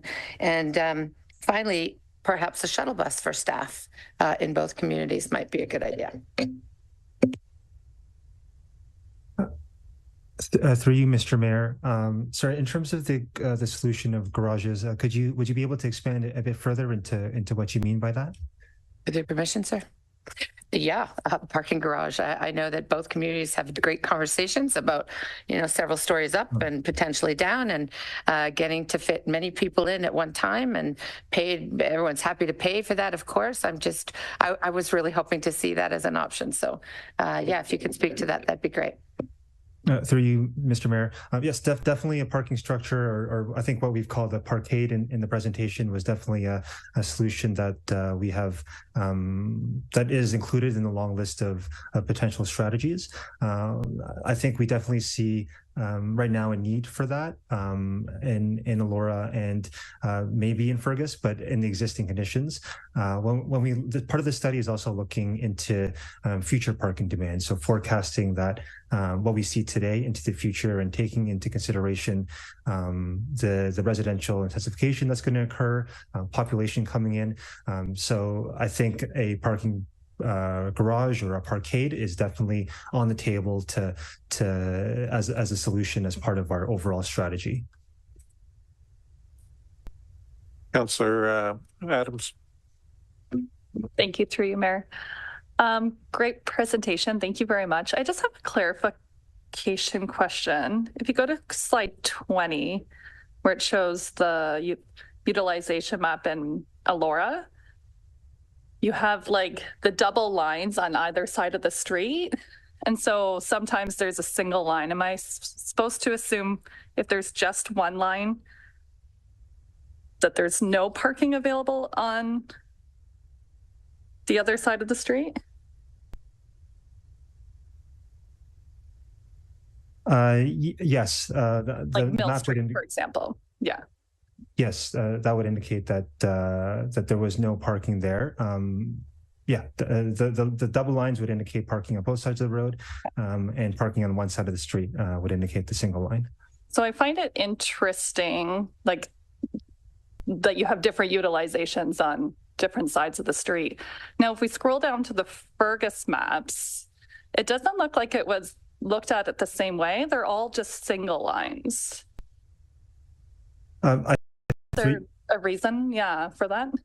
Through you, Mr. Mayor, I think as we are going through this data, we summarized the Fergus map in terms of the single line and the single streets. Right now, that there is, just for display purposes, it caused a bit of confusion in the Fergus map, but we are going to be rectifying this map to show both sides of the road. And just another question. We do see, and what's a big concern in the community in Fergus, with the upcoming St. David reconstruction, which was mentioned by the public comments, there is going to be a removal of the parking space, but it does seem to be in like the top 50% of on-street utilization. So again, just a comment that, in January, I really am excited to see what the proposed solution would be for that.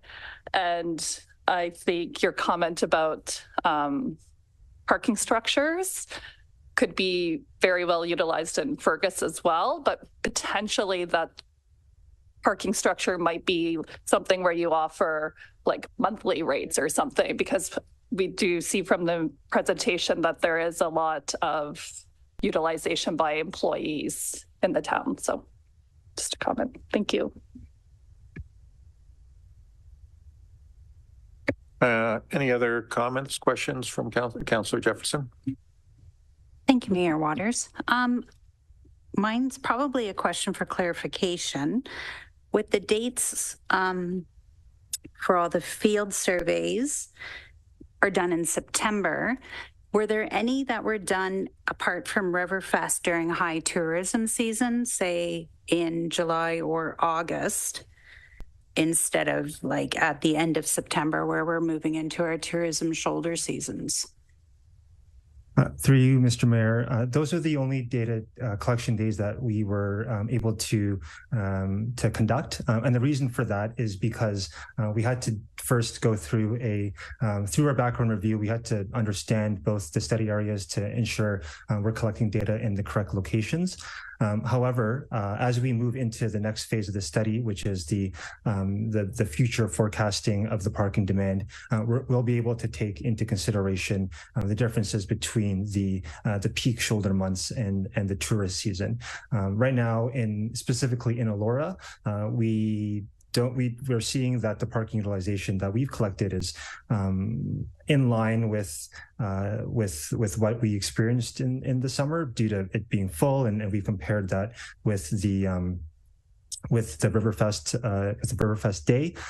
In Fergus, we'll be making some adjustments in the future demand modeling that we're going to be doing to account for those behaviors. You haven't asked a question yet, so Councillor McDonald and then Councillor Evoy.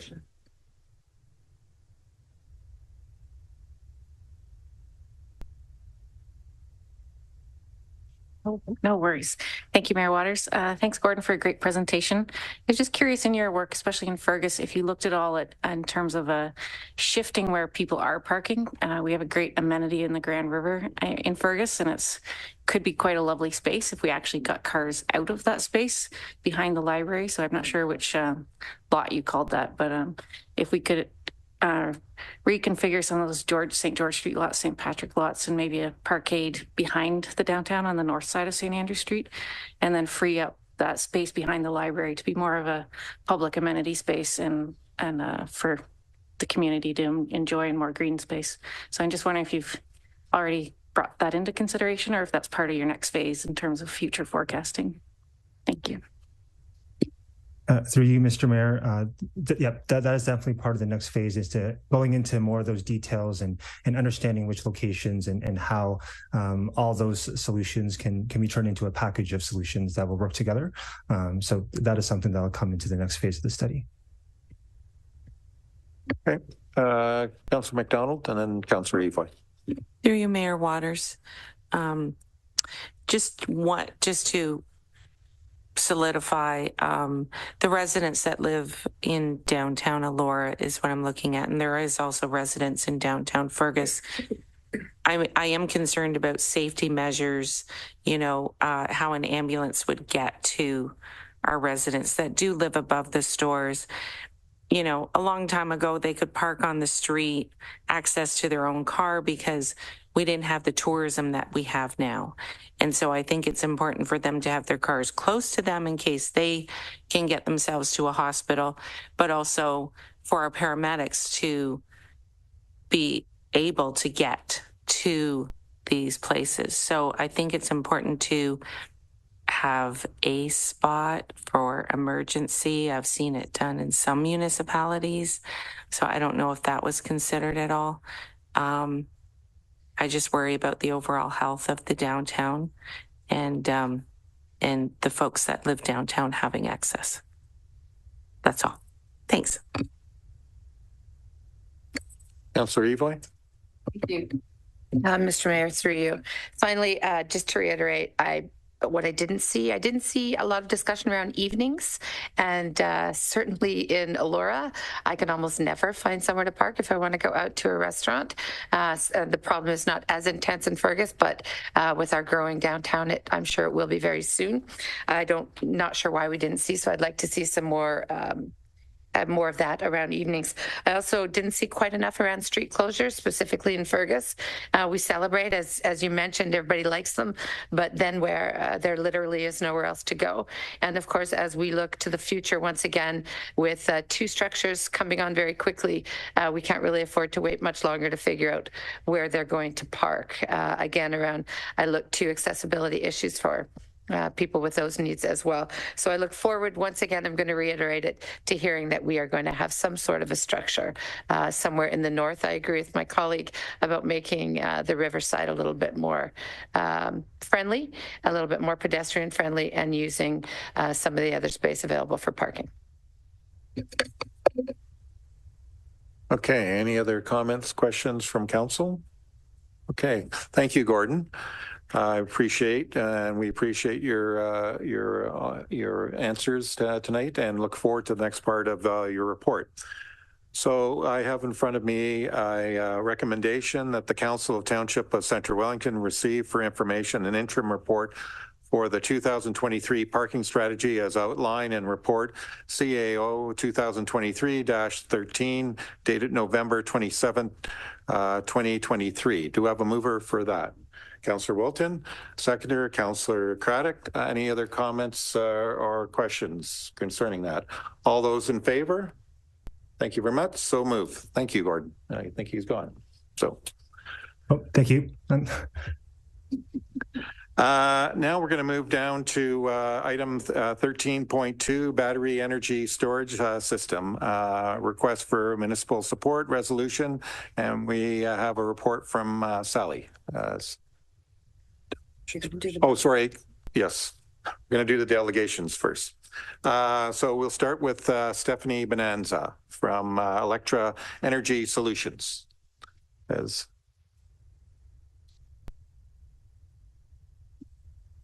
I'm assuming you're not Stephanie. Yeah. Maybe you can say your name. That would be great. And I appreciate you coming to our meeting tonight. Sure.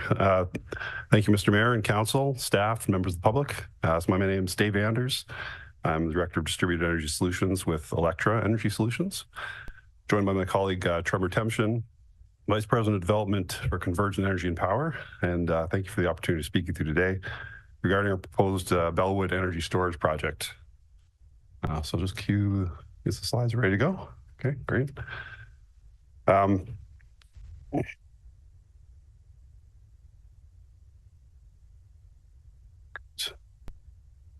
I advance them here, or there we go. Great. So we're here today representing a joint venture between two leading energy storage project developers, Electra Energy Solutions. So we're an affiliate of one of Canada's largest municipally owned distribution utilities. We serve over 1 million customers across 17 communities in Ontario, and Convergent. They're an energy storage developer with over 1 gigawatt of capacity in operation or development, track record of operating battery storage in Ontario since 2017, with the IESO as well as some of Canada's largest industrial customers.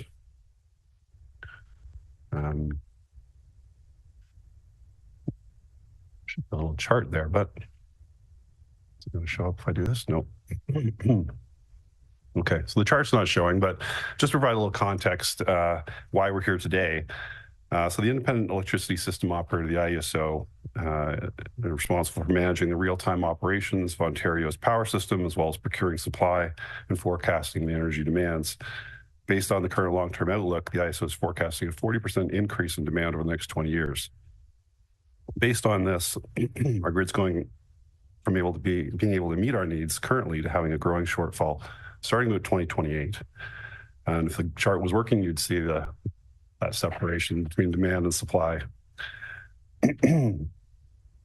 So the IESO is currently seeking to contract for capacity services, which are short duration power that can be brought online quickly and provide up to 4 to 8 hours of power when needed, while other generators can be dispatched. And this is important in ensuring the overall stability and reliability of the power grid. Project we're here today to discuss is being proposed for the next round of IESO procurement called the Long-Term 1 LT1 RFP. And in this process, the IESO is hoping to procure about 2,200 megawatts of new resources. This includes energy storage as well as natural gas to come online by 2028. And these resources will provide that capacity service to the IESO under a 21-year contract. And this is being done through a competitive process to ensure that the best value can be had for the ratepayers. So the Electra Convergent JV was qualified by the IESO to participate in this process. Excuse me, could you speak up a little bit, please? Sure. Yeah, that'd be great. Thank you. Let me get closer to this. Is it not on? I'll get closer. So we're previously awarded 3 projects totaling 320 megawatt hours in the expedited process that previously closed earlier this year. And these are now under construction in the Vaughan and Guelph areas. So as part of this process, we're looking to work with local communities and municipalities as long-term partners. And this is why we're seeking a municipal resolution in support of our submission of this project to the IESO. Oh, our images are not showing up, but hopefully they're in your slide deck that we sent you. So just a little bit about energy storage technology and why this is being proposed. We're proposing to use the latest generation of lithium-ion battery storage technologies specifically designed for grid support applications. So as I mentioned, the grid needs a variety of resources to meet its needs, including a fast responding capacity resource that can provide that 4 to 8 hours of power on demand. This is where energy storage is really ideally suited. It can be dispatched more quickly than nuclear or hydro generation. It's less costly than natural gas to operate, and it's emissions free. So the alternative would be to build new gas generation capacity. This would be kept running at idle so they can be dispatched at a moment's notice. Battery systems can store excess power generated at night, which is typically by clean generation sources, deliver it back during the day when the grid needs it the most. And this it can do without producing any greenhouse gas emissions, while directly reducing that need to dispatch natural gas generators, helping to meet the province's climate goals. So we look for opportunities also to site the project in order to mitigate any local concerns about visual or noise impacts, and any additional impacts are easily mitigated through the site design. I'll pass it over to my colleague Tremor now to talk a little bit more about the project.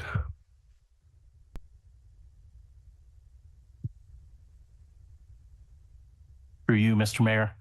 Thank you, Council.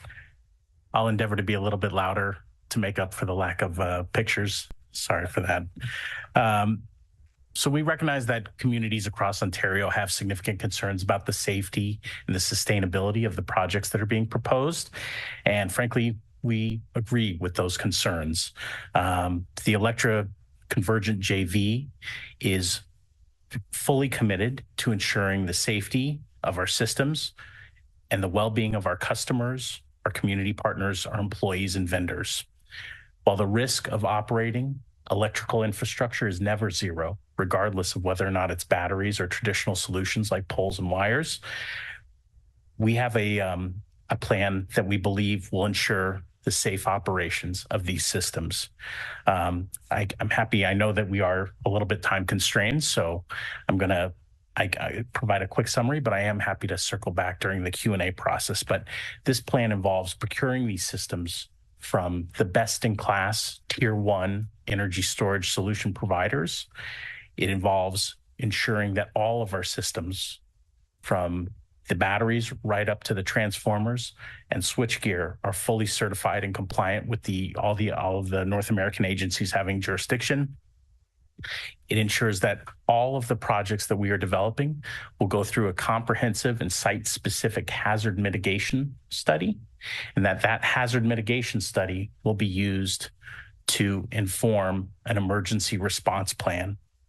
And it involves 24/7 monitoring and constant maintenance of the system, as well as a very bespoke process of working with local fire departments to ensure that they are supported and educated as to the system on site. So just go ahead and move along. We do have pictures now. Reloaded. Maybe we can move on to the next slide when you have a moment, Lisa. Oh, it does? Sure. Thank you, Lisa. Sorry for being a pain.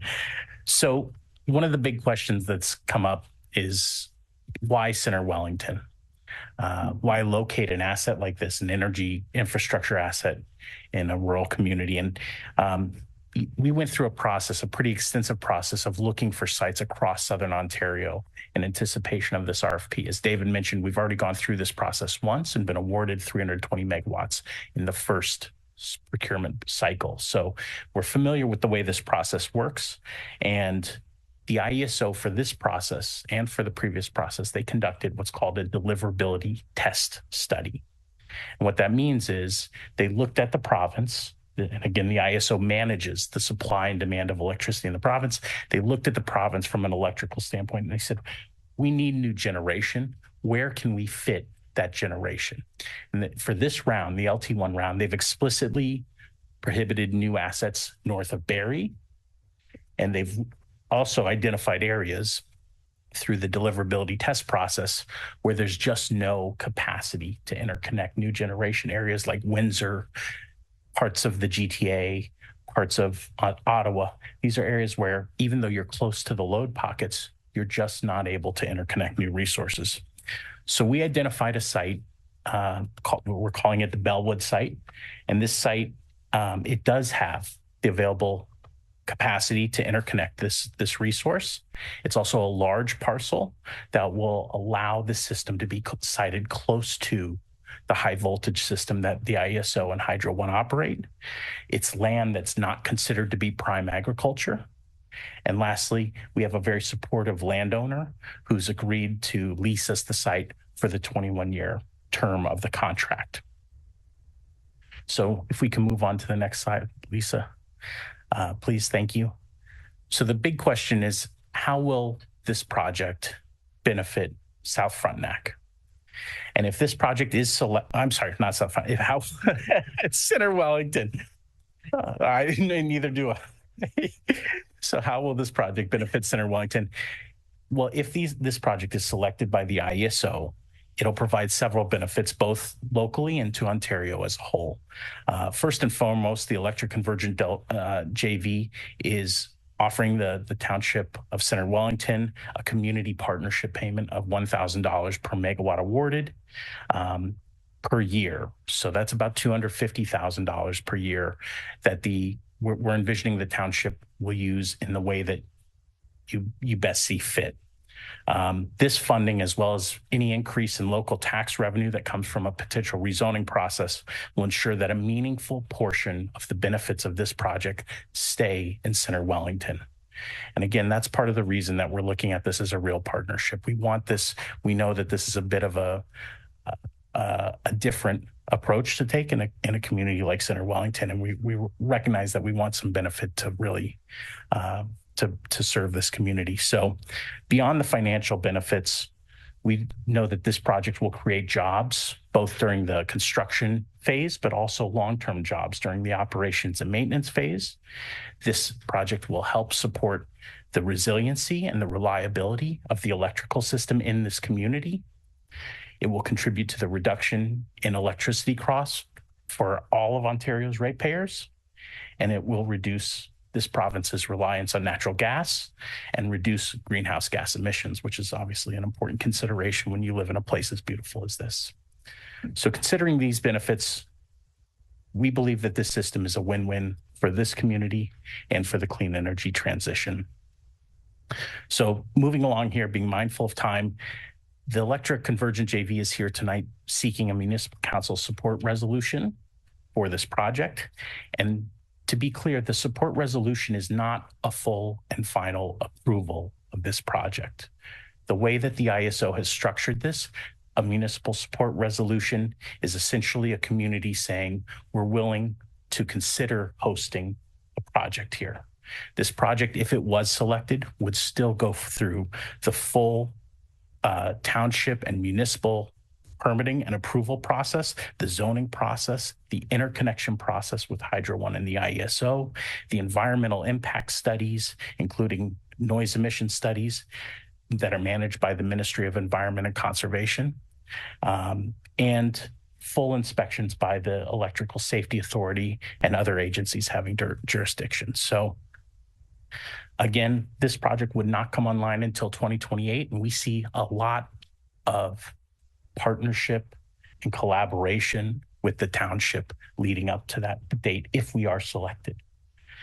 It's worth pointing out that in the last round of procurement, projects that did not have municipal support were by and large not selected. So this is an important criteria for the IESO, and frankly, I think they've learned quite a bit from previous processes they went through with solar and wind and other resources. They understand that community buy-in is really critical to the long-term success of these projects. So in that context, we think this municipal council support resolution would be the beginning of a conversation, and we look forward to working with you all to address any concerns you may have. So in closing, we care very deeply about the safety of the project that we're proposing and the safety of this community as a partner in this project. And we are very grateful for your time today, and we look forward to answering any questions or concerns you may have. Thank you for your presentation. Council, do you have any questions for clarification? Councillor McDonald. I'm very familiar on energy storage with the NWMO. This isn't it. So for clarification, have you done any outreach with the community in Bellwood to this date? Through you, Mr. Mayor. Thank you, Councilor McDonald. We conducted a community engagement session on November 15th. We had some active engagement from the community, but again, we view that as kind of the first in a multi-phase process that would include many community engagement sessions and feedback sessions. And so it's Hydro One that will benefit, not Center Wellington Hydro? Through you, Mr. Mayor. Hydro One will be the transmission interconnection for the system. And this is connecting at a high voltage. So at the 230 kV lines, these are the tall lines that you see when you come down Wellington Road 18. You'll see them to the south, and but the benefit is partially to the high voltage grid that serves all of Ontario, and partially to the local community, in the sense that this system is very flexible. You can turn it on and off like a light switch. It can push power and pull power on to the grid. And so that gives you resiliency and flexibility if there is, voltage or other contingency events. If something happens at Bruce, this is the type of asset that will help stabilize the grid during those events. So it does have a local benefit for Center Wellington. Councillor Wilton. Thank you. Through you, Mayor Waters. Just curious how you advertise that public engagement process on the 15th. Both Councillor Craddock and I are councillors in the Bellwood area, and I don't remember seeing anything. So if you could just clarify how that information was shared, please. Thank you, and I'm sorry that we missed you during the session. The ISO requirements for this are that you host this information on a web page, which we did, and that you send notification of this community engagement session to the CAO, which we did via registered letter, and that we send notification of the community engagement session to all of the adjacent properties. So we did a title search and found adjacent property owners and mailed letters via registered mail to all of the adjacent property owners. But I'm very sorry that we didn't connect with you. Any other comments, questions? Councillor Evelyn. Thank you, sir. Through you. This council passed a strat plan, and one of those things that we agreed to was protecting our farmland. I didn't love that you said that wasn't prime ag land, because as far as I understand it is, and it is ag land, period.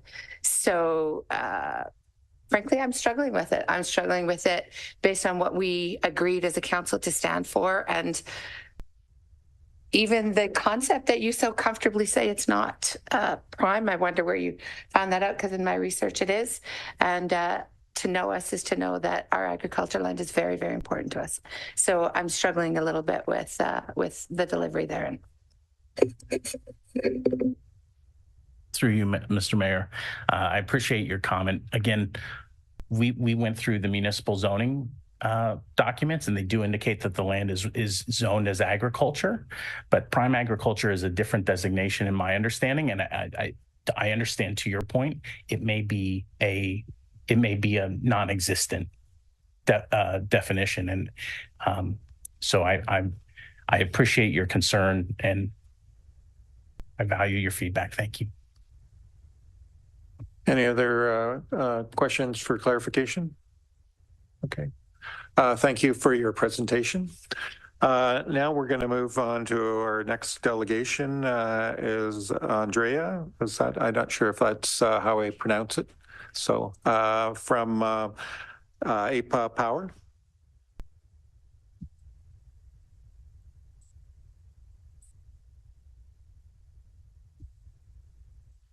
Yep.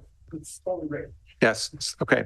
Apologize. Orders, yep. Councillors, and the member of public, thank you for opportunity to come and speak tonight. My name is Andre Benjic. I'm Director of Development at IPA Power, which is an Ontario-based independent power producer with projects across North America. And I'm here tonight to talk to you about the importance of receiving municipal support resolution for our proposed Elora BESS project in Center Wellington Township, further referred to as Elora BESS, and which plays a critical role in supporting reliability of the electricity system in Ontario and the township.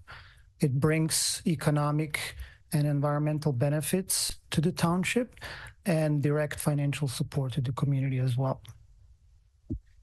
Now, do I control it from here, or do I just say next slide? I don't know. Let me see if I can master this. Okay, excellent.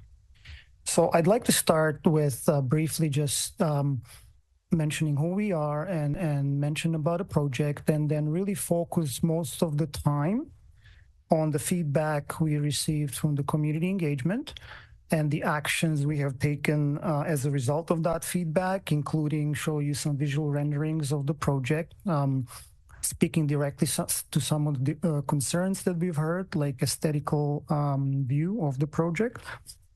And then I'll summarize with the local benefits for Center Wellington.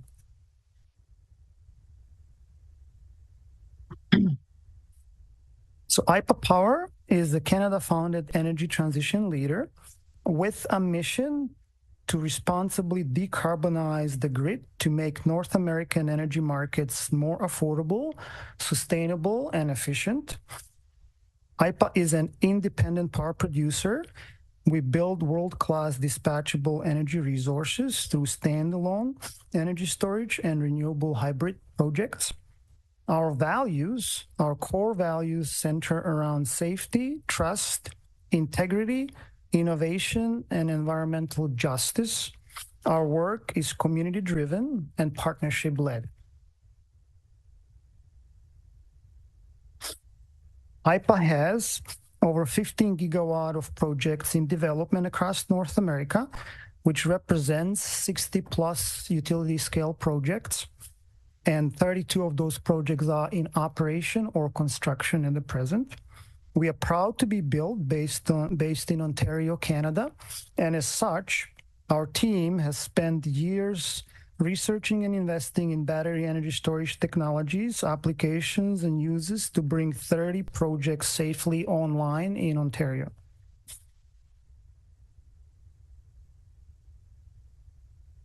Our continued investment through the region are helping Canada meet its grid reliability and modernization needs while creating jobs and contributing to the development of a reliable net zero electricity system by 2035. Importantly, we are committed to strong community partnership throughout the whole project lifecycle, from siting through construction and the operation.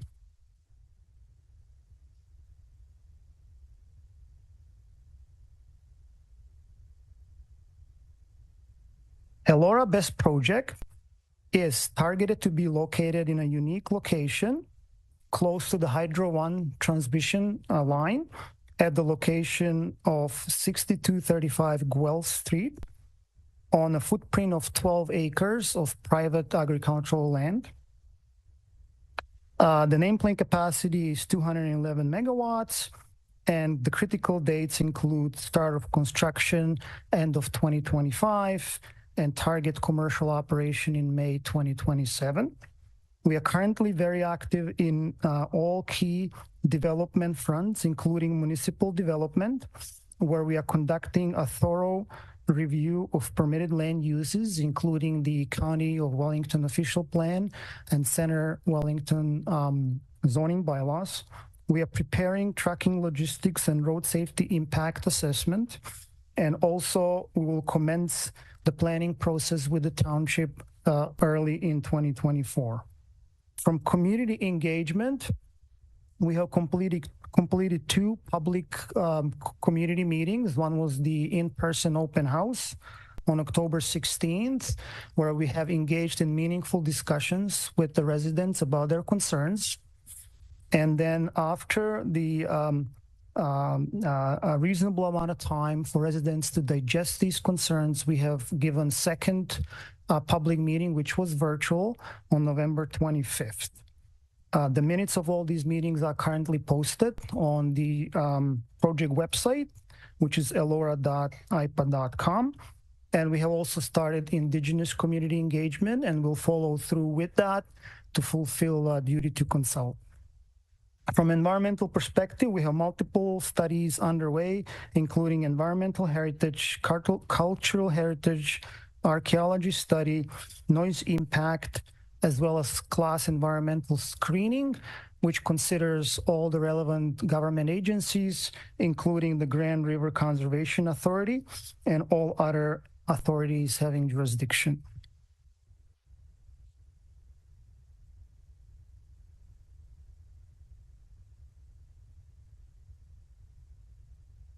We are committed to working with the community to ensure our project investment is optimally integrated. And based on from what we heard from the 2 public meetings and also subsequent reach out to the community on a landowner by landowner basis, on the screen we show a summary of what we believe are the key concerns that we are getting from the community. The concern number 1 is appearance and road use. We work with landowners and community leaders to decide on measures to mitigate the project impact on the community and road access beyond what is required by regulations and permitting process. Health and safety. Our experience being a pioneer of having over 30 projects in Ontario, IPA will ensure that our best project will adhere to rigorous safety standards. The battery selection will be the safest battery chemistry available on the marketplace, and the system will meet all the required National Fire Protection Association standards. Plus, we prioritize additional safety measures for all our projects, including emergency response plan review and adoption by local volunteer-based fire department. From environmental impact perspective, our project must pass stringent environmental permitting and approval phases. The next point talks to the land use. Given its unique location, our project is planned on agricultural land. After a temporary use of 12 acres of farmland for 20 or 21 years, IPA will return the site to condition that will permit its previous use. IPA is committed to fully decommission the project, remove the equipment, restore the land, and reestablish the drainage.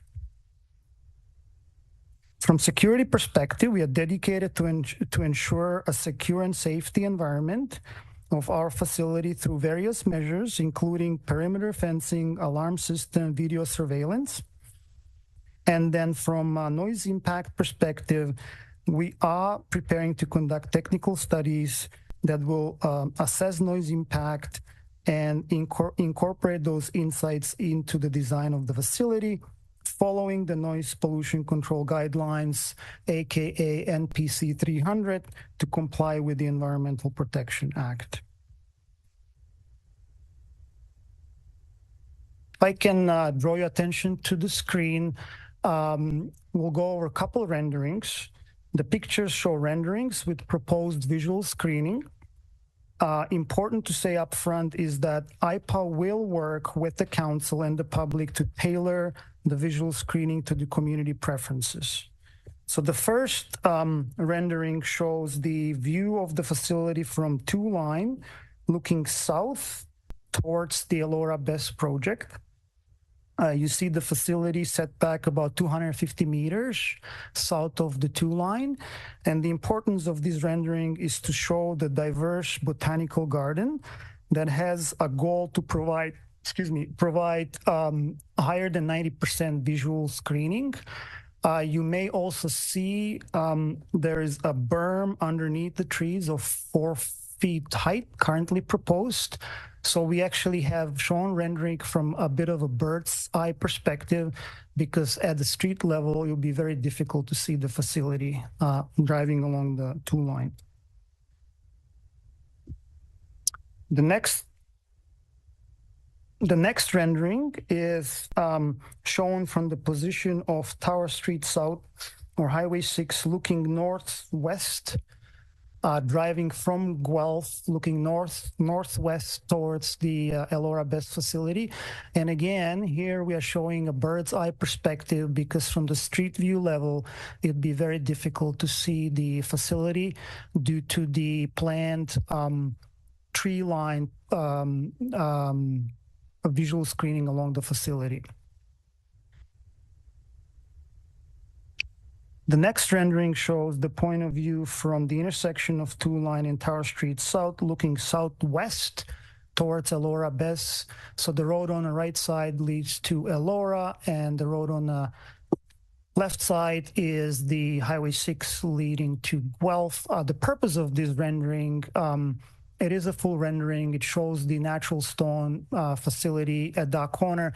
The purpose is to show that from the street view level, the facility we proposed will not be visible at all.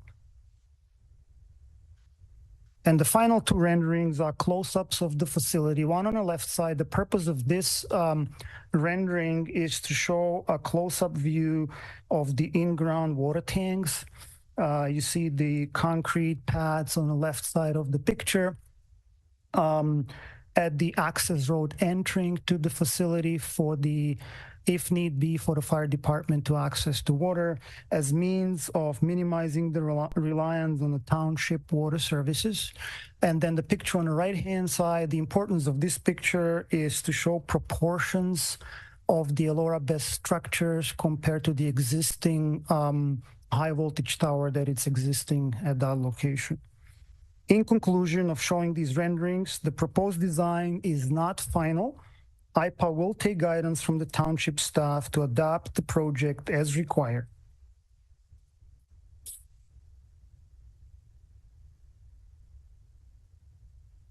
We have also reached out to some key stakeholders in Center Wellington community, including Center Wellington Community Foundation, where we have reached an agreement in principle to put in place a fund called IPA Community Sustainability Fund.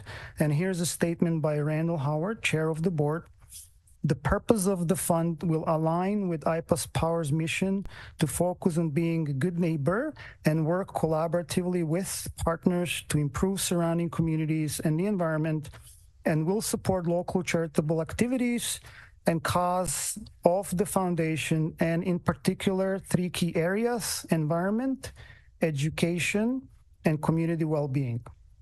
Township's local foundation is excited to continue this partnership and finalize the agreement upon approval by IESO in 2024. The next stakeholder is Salem Developments Company, Inc., who owns the land north of the 2 line, which is planned for Fergus Urban Center development. Here's the statement by Bruce Youngblood, the president. Salem Developments is a long-standing local developer in the township of Center Wellington and is overseeing the building of new units as part of the growth through the South Fergus Secondary Plan. I understand that the project is important to provide grid reliability across the province, and I do not see Elora BESS negatively impacting the future development of the Tower Street/Highway 6 corridor. As the developer who will be adjacent to the proposed site, please take this as my endorsement, as I have no objections to Center Wellington Council issuing evidence of municipal support to host Elora BESS.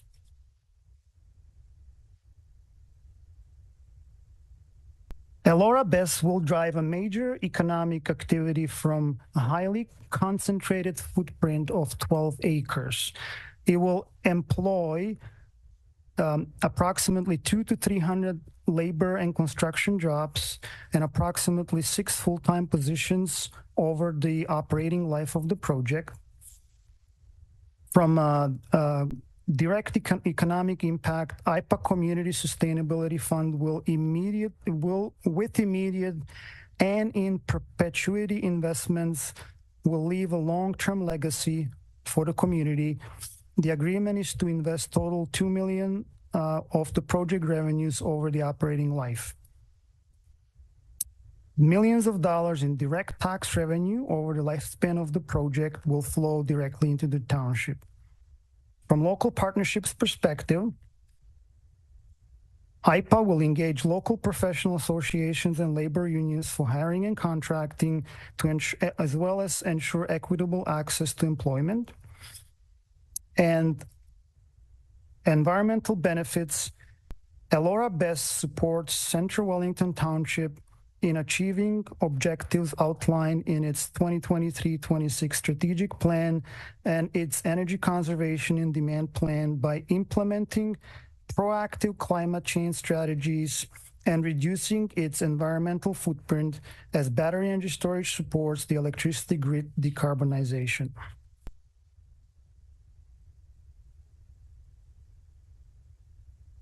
Tonight, I understand that your worship and the council will be voting on whether to issue a municipal support resolution to interested proponents proposing to submit best project bids to the ISO LT1 procurement on December 12th. IPA wants to emphasize that passing a municipal support resolution to this effect will play a significant role in helping Elora BESS in the procurement evaluation process. It demonstrates to the ISO evaluators that there is local support, and also municipal support resolution represents a sizable portion, specifically 40% of the total 10 rated criteria points awarded in the scoring criteria process. Issuing the municipal support resolution indicates in principle that Center Wellington Township is open to hosting Elora BESS project. However, it does not supersede the township's planning approval process, including official plan and zoning bylaw amendments, site plan control approval, and building permits. Absent the municipal support resolution, it is highly unlikely that any project will advance in the ISO procurement process. Failure to receive a municipal support resolution could leave hundreds of jobs, millions of dollars flowing through the community, through the agreed upon IPA Sustainability Community Fund, through Center Wellington Community Foundation, and significant tax revenues on the table, which would otherwise directly serve Center Wellington Township. In conclusion, IPA Power prioritizes collaboration. We thank the staff for their work on outlining in the report options of feasibility of expanding the Fergus Urban Center to accommodate the proposed Elora BESS project site through expanding employment lands as per the County of Wellington Land Needs Assessment. And IPA Power looks forward to continuing discussions with Center Wellington planning staff to guide us through this process and the design. Thank you very much for your time. I welcome any questions. Thank you for your presentations. Council, questions for clarification. Councillor Evoy. Thank you, through you, Mr. Mayor. Thank you. Full transparency, I don't know a lot about this. I'm learning. And the way that I've been learning is to speak to as many people as I possibly can. So my questions come from a collaboration with many others. One, when we look at the wait, the long time wait of the batteries on that land, you didn't actually address how we, I'll say rehab because I don't know the actual term, how we go about rehabbing the soil and what's actually happened to the soil. You didn't actually address that in your presentation after 20 years of having the batteries on them. So I would like to see some information on that. And the second question, with your permission, sir, is around zoning. I did see some that it was addressed lightly, but if we're moving this to become commercial, will we just move it? Traditionally in the past, did you just move it right back to be ag when it was done the 20 years? And can you speak to that for me, please? Yeah, thank you, Councillor Evoy, through the mayor. Yes, the impact on agricultural land is yet to be undertaken as part of extensive studies. Sorry, I didn't mention that. We don't quite frankly know what the rezoning process is going to look like. We still yet to go through that process, whether it's going to be full rezoning or not. What we could say that it is a temporary use of that land for 20 to 21 years at this point. Thank you. Any other comments or for clarification from council? Nope. Thank you very much for your presentation. We're going to give you guys a 7-minute break, and then we'll come back. And but just to give you everyone to just clear their head, and then we'll see you in 7 minutes. Thank you.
Okay, welcome back. Now we'll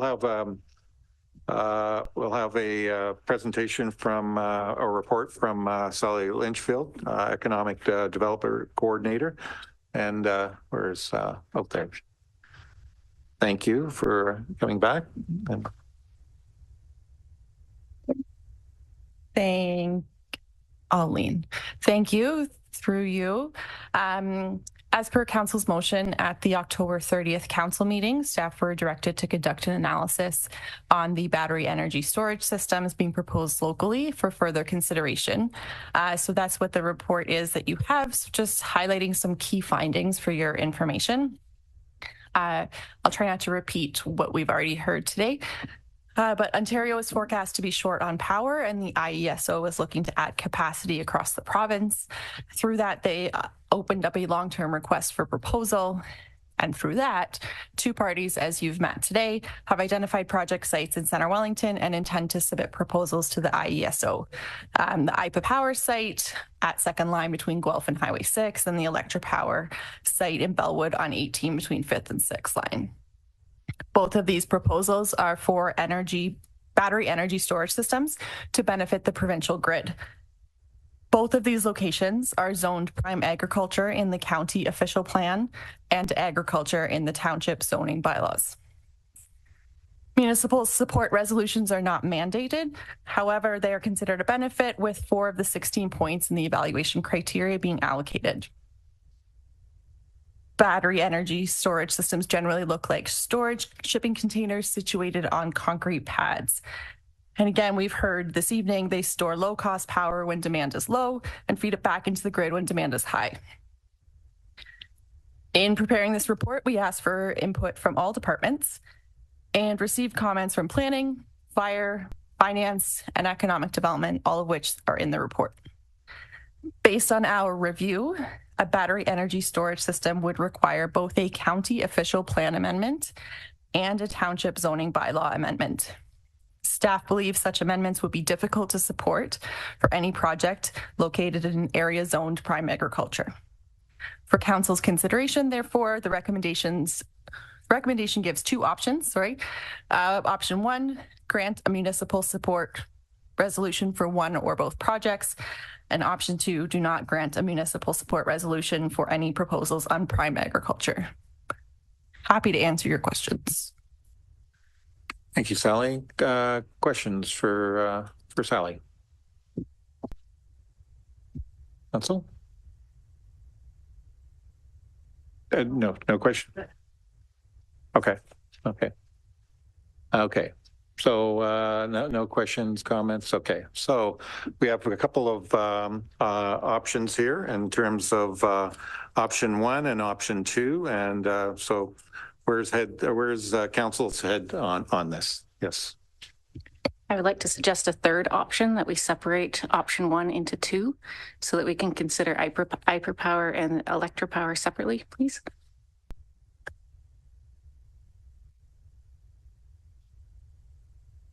Okay. Any other thoughts in terms of? We'll deal with that one in a second. Any other thoughts as relates to option 1, option 2? Councillor Adams. Through you, Chair.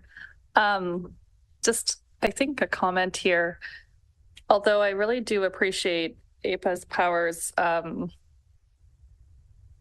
presentation and the consultation they have done with the community and the responsiveness they've had with our questions, and even then bringing back the renderings to show us, there is concern there that it is still sitting on the prime agricultural lands. And I do read in this report that our staff, the subject experts that we rely upon, are making one recommendation. So I would have to be here's some good comments about why we should be going against that recommendation now. Thank you. Okay, Councillor Evoy. Thank you, sir. Thank you, Councillor Adams. I agree. I also am left feeling Although the funds going to our foundation are very important, I feel like there's too many major issues that are left way too unclear for me to be comfortable with. It's who I know. It's what I want. It's what I want to do is to support our farmers and our ag land. So I'd have to be sold as well. Councillor Jefferson or Councillor McDonald, any thoughts on option 1 or option 2?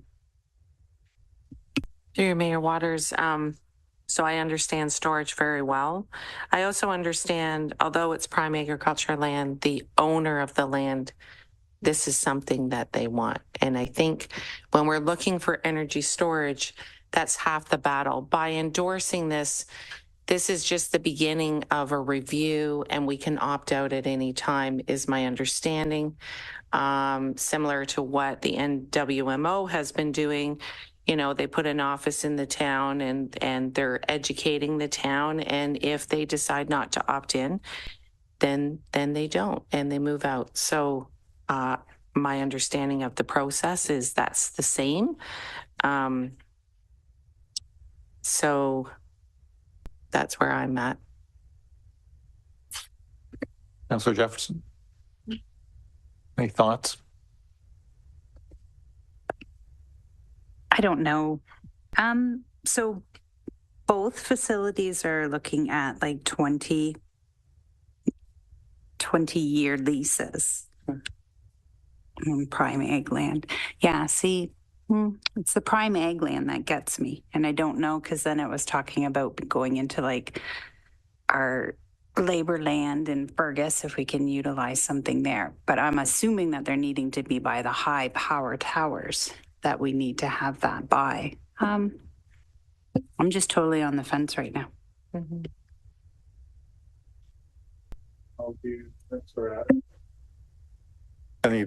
Councillor Craddock, any thoughts here, Councillor Craddock? I think I would echo Councillor Jefferson's sentiment of being on the fence. I guess maybe concerns would be, or questions is the to facilitate it from a staff perspective. It reads that it would be quite difficult for you guys to do. Could you elaborate on that? Just that the amendments themselves on prime agriculture would be.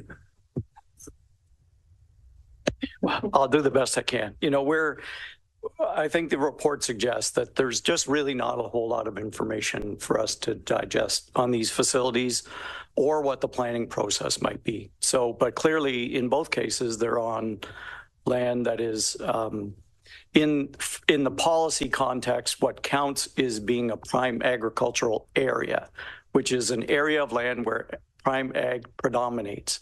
And in Center Wellington, outside of the urban areas and the few parcels that over time have been switched to some other use, all of our agricultural land is a prime agricultural area. So there's very limited opportunity for development of any kind on land that are designated prime ag. There is, however, a process whereby land can be removed from prime. It's onerous. But in the report, obviously I wrote the planning section with staff's help. At least with the IPA Power project being adjacent to the urban area, I know what the path is for land going from prime ag to an urban area. I can't think of other circumstances where land that is, not adjacent to an urban area can be or has been removed from prime, other than historical examples when it was easier to do that sort of thing. The other big unknown is we have this is obviously IESO is an agency of the provincial government. They're, I guess, arm's length or what you want to call it. There's contemplation of a new provincial policy statement. The draft that we reviewed around this table really doesn't say anything about these things.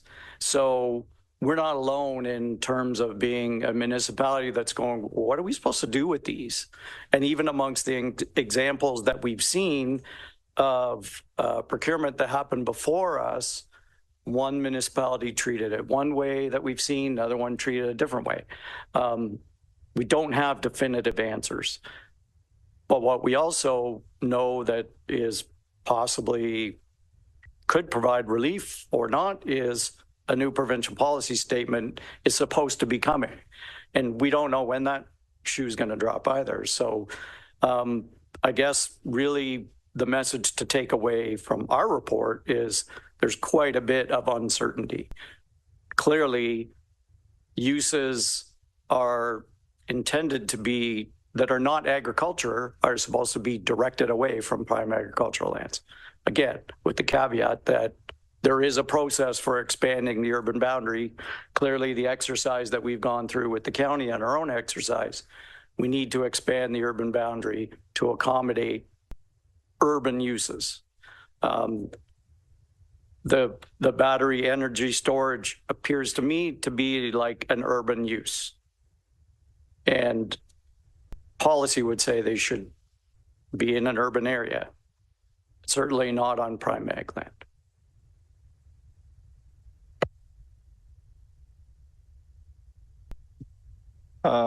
Councillor Craddock. Just pivoting into safety. I know both parties express their mitigation on making sure these are safe sites, but we do operate with a volunteer fire department, and if something were to happen that's outside of the scope of what you guys can handle, I would be concerned on what we can handle as a township, and if we have the infrastructure in place to handle what could be something disastrous, potentially. Not to say that is on the forefront, but it's out there. Okay. Are you still speaking to either one or two, or are you suggesting something else?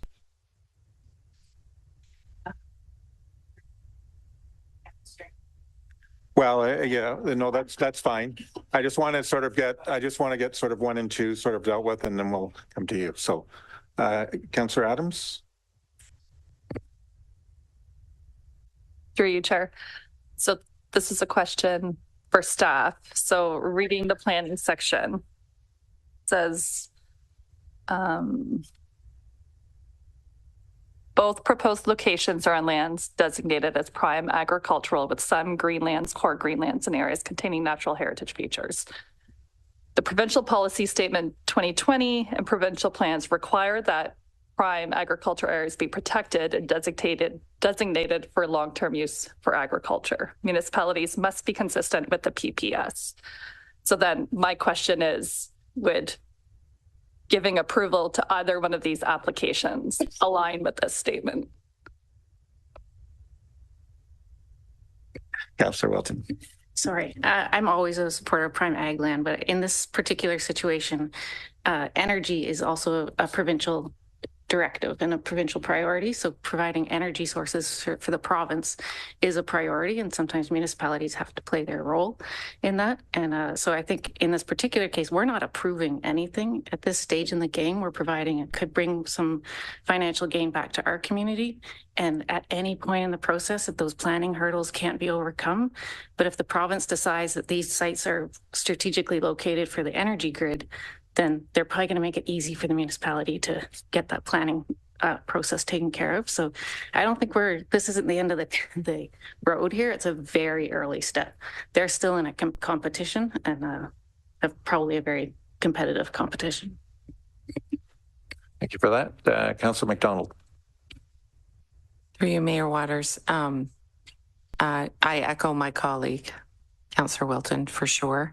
That is my understanding as well. We can opt out at any time. I would like to keep these two together in the decision. I don't want to split it up. I'm just going to make that known.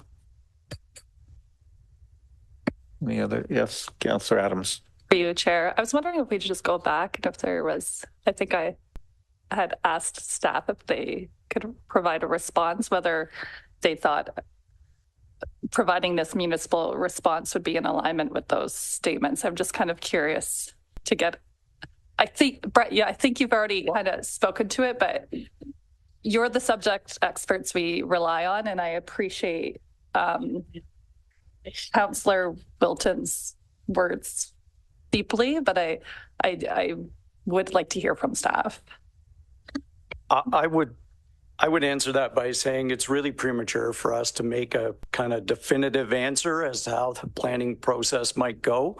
We're pointing out what the policy framework is. And it's independent of someone actually making an application, and an applicant would need to hire planners, and they would have to come up with the rationale for how such a thing, and then we would determine as municipal staff whether we agree with it or not. It's some cases the municipality in question clearly had language in their OP that and decided this didn't even need an official plan amendment. It needs a zoning amendment. So, and even at the county level, they've not had very much experience at all dealing with these either. Really, the reality is this process has been dropped on us with very little advance notification, and we haven't had the time and to undertake a deep dive of a maybe. So that's my kind of non-answer, but it wouldn't be appropriate to make a definitive statement. CEO Wilson. Thank you, and through you, Mayor Waters. We tried to accommodate this in option 1 of the resolution, where if we provide support resolutions, a condition of that is that the proposed development be subject to all applicable municipal and provincial bylaws and standards. So I think both delegates referred to this as if their developments were to move forward, then municipal laws and provincial laws would have to be applicable. So we tried to accommodate for that in the resolution itself. Councillor Evelyn. Thank you, through you, sir. Just a quick question for my own clarity. I look to you both, to you and Brett probably. Is there a cost to us in this interim? I was very clear. I'll be transparent if I didn't already show. I'm not excited about it at all. But I hear my colleagues and even some staff saying that to be just, we should allow them to finish with why they would come to us without it finished in the first place. It's a bit of a question to me, but is it going to cost us to let them add more answers at this point? Maybe staff time, but I guess if the next step, if they do get awarded with a project from the IESO and they do advance to a planning application, then we now have mandatory pre-con, which we get paid for. So, and we have significant fees if someone does apply for an official plan amendment. So well, I think at least in terms of staff time, consultants that we may need, if there were an application, we would expect to get cost recovery. May I make an addition to that, sir? Thank you. I guess then when it comes down to it, I would want to make sure that there's a far, far, far deeper recognition of the fact that they are on prime ag land and what is their plan. I'd want to know how they were planning on repairing it with the questions around the soil after 20 years. A lot. I don't want to come back to say, have you answered these questions yet? That to me would be a really big piece. Councillor Adams. Thank you, through you, Mayor. I'm interested to hear your thoughts as well. But my last comment on this is through my conversations with IPA Power, again, in theory, the best system, everything it stands for, the work they're talking about, like back to the community. There's a lot of positives there.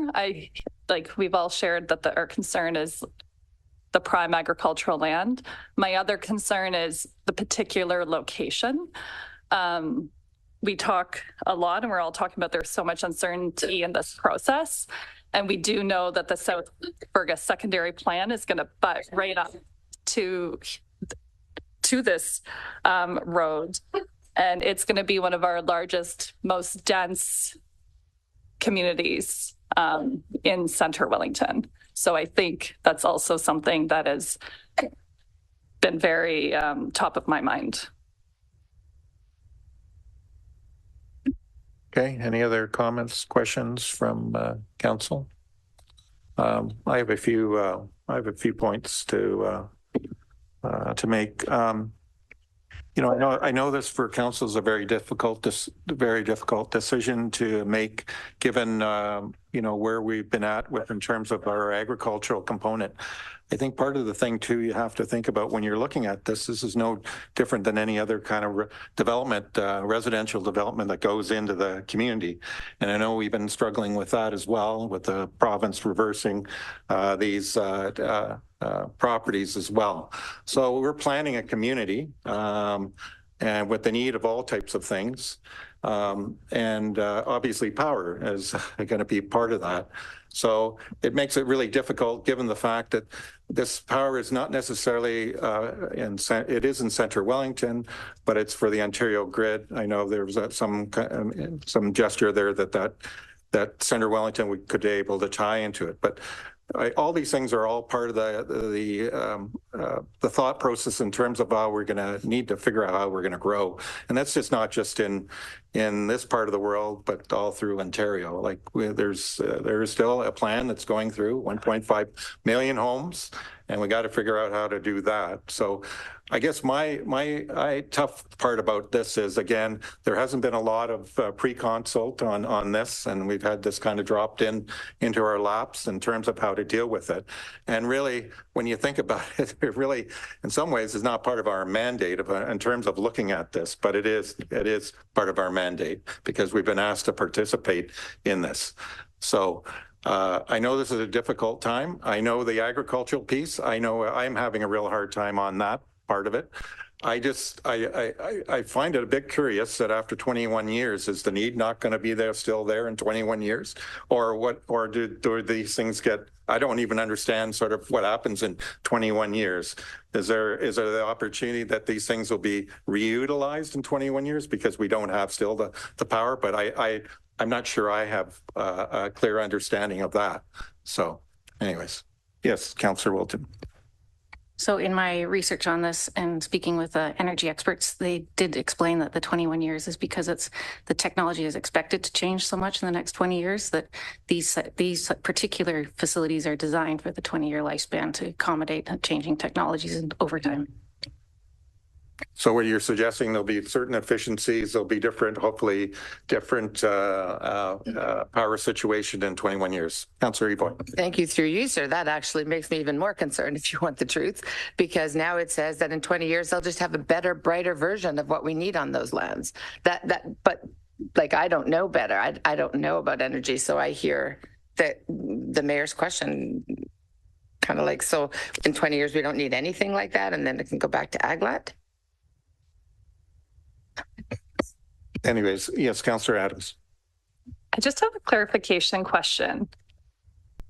Is identifying a particular parcel like mandatory in this municipal council support resolution? I just find it odd that like they haven't had time to work with our staff to like identify recommended areas. Like, is there a way to provide a municipal council support resolution to one of these companies or to both these companies, but not dependent on the location, and like working in consultation with the township to identify like a recommended location?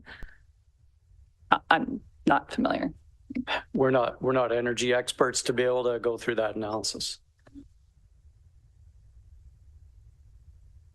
I'm assuming it's site specific for how their own research team and I'm assuming also these are two different applications that are not in competition. They're just two different battery systems that are looking at where the grid is and the effectiveness of growing or being connected there at that location. Okay. Any other? Yes, Councillor Jefferson. Just for clarification, so if we did do like option one that we're supporting both, and then they go to see if they can get it, should we not have it broken apart so that it is like one or the other, like not as like working in conjunction with them both and being treated equally? Does that make sense? Am I making sense? My rationale for suggesting it be separated is that I feel that one company did a lot more work and community consultation and a lot more community engagement, and the site is more suitable for this project. So I think they should be evaluated separately. Through you. I would like to know like why one site is more suitable. I understand the consultation piece, but if we're saying that this is very valuable to our future and benefits to the community, I'm not sure like why is one site more preferred over the other. I'm just curious, again, respectfully. But I think because you made the motion to separate, like I'd like to understand that, because if I can be convinced to like vote for one, I'd be like, well, why don't we vote for two then? Yeah. I can understand the public consultation, but essentially these things are the same. You know, the way I'm looking at them, they're just different applications. Maybe the one presentation wasn't as great. Maybe they didn't engage the public that great, but really at the end of the thing, they're doing the same thing. And really what this really is saying, are we either in support of this or we're not in support of this? So I think that's where our heads need to be at. Councillor Evoy. We're just looking for clarification, sir. So let's just call them A and B with no disrespect to the names.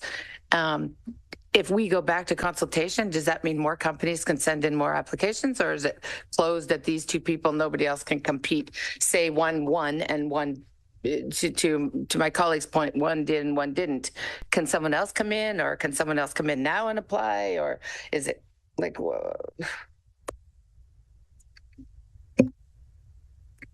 Any other comments, questions? Okay, we're gonna try to wind this down. So Councillor McDonald, sorry, go ahead. Sorry. Yep. The current process, the long-term request for proposal process closes on December 12th, which is why this is time sensitive. So at that point, all of them will be evaluated and then we'll move forward. If there were more RFPs to come, then it would be another full process. Yep, Councillor Wald. Just in response to what you're saying, how they're the same, the municipal letter of support is specifically saying the municipality is interested in working with this particular applicant. So to me, they are quite different. So I don't think they're the same, because you're actually saying what the kind of relationship you're going to have with this applicant. Well, I guess it depends on what you think is of value in terms of if you're looking at a money transition, one group's offering 250K and the other one's offering 100K. So it's hard to say whether those are even or not.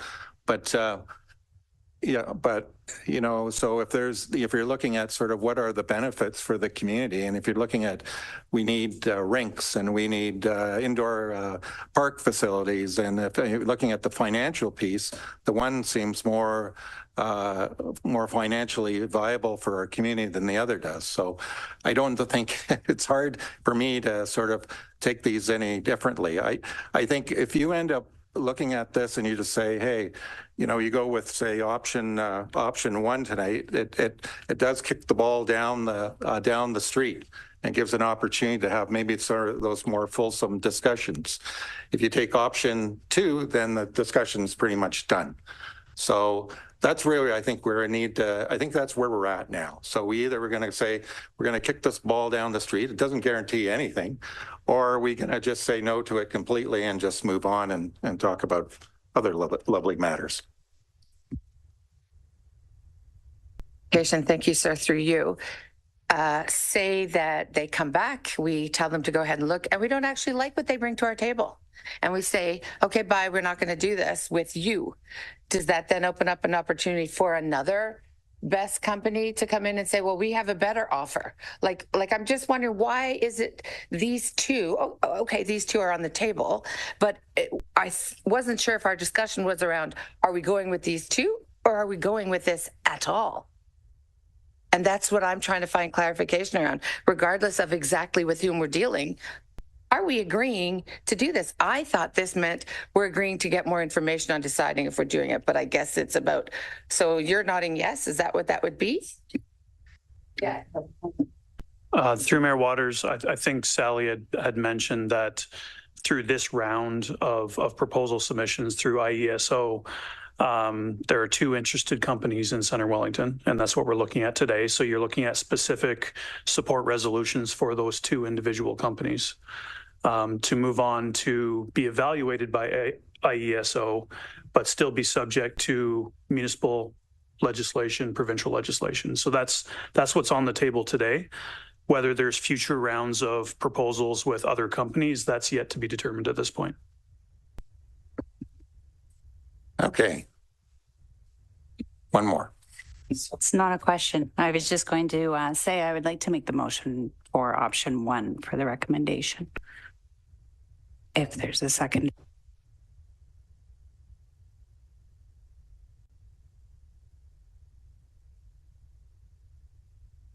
Through you, Chair, just a clarification. Option 1, this is both. Okay, pieces. Okay, thank you.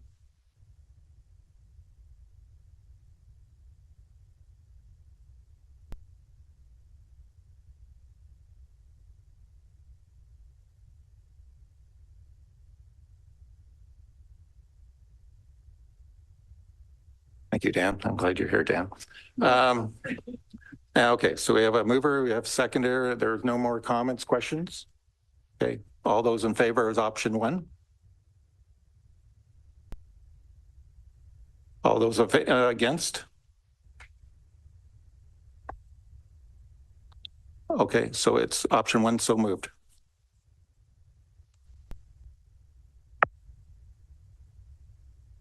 I can tell you, you never have better television than this.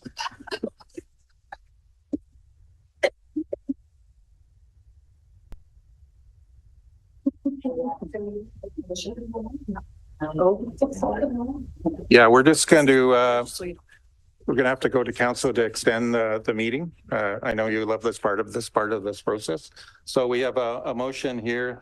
The Council of Township Center Wellington, in accordance with section 7.7A procedure bylaw 2021-31, having reached the 3-hour maximum for a council meeting, hereby extends the meeting curfew by an hour.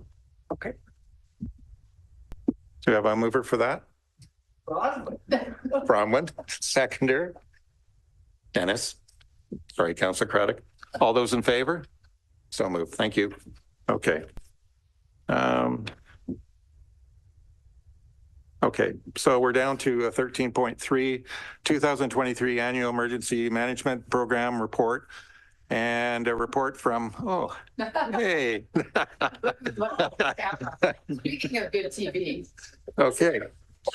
Okay, and you look pretty sharp tonight. Okay. Take her away. Thank you, and through you, Mr. Mayor. The township has satisfied the requirements of the Emergency Management and Civil Protection Act and Ontario Regulation 380-04 for 2023.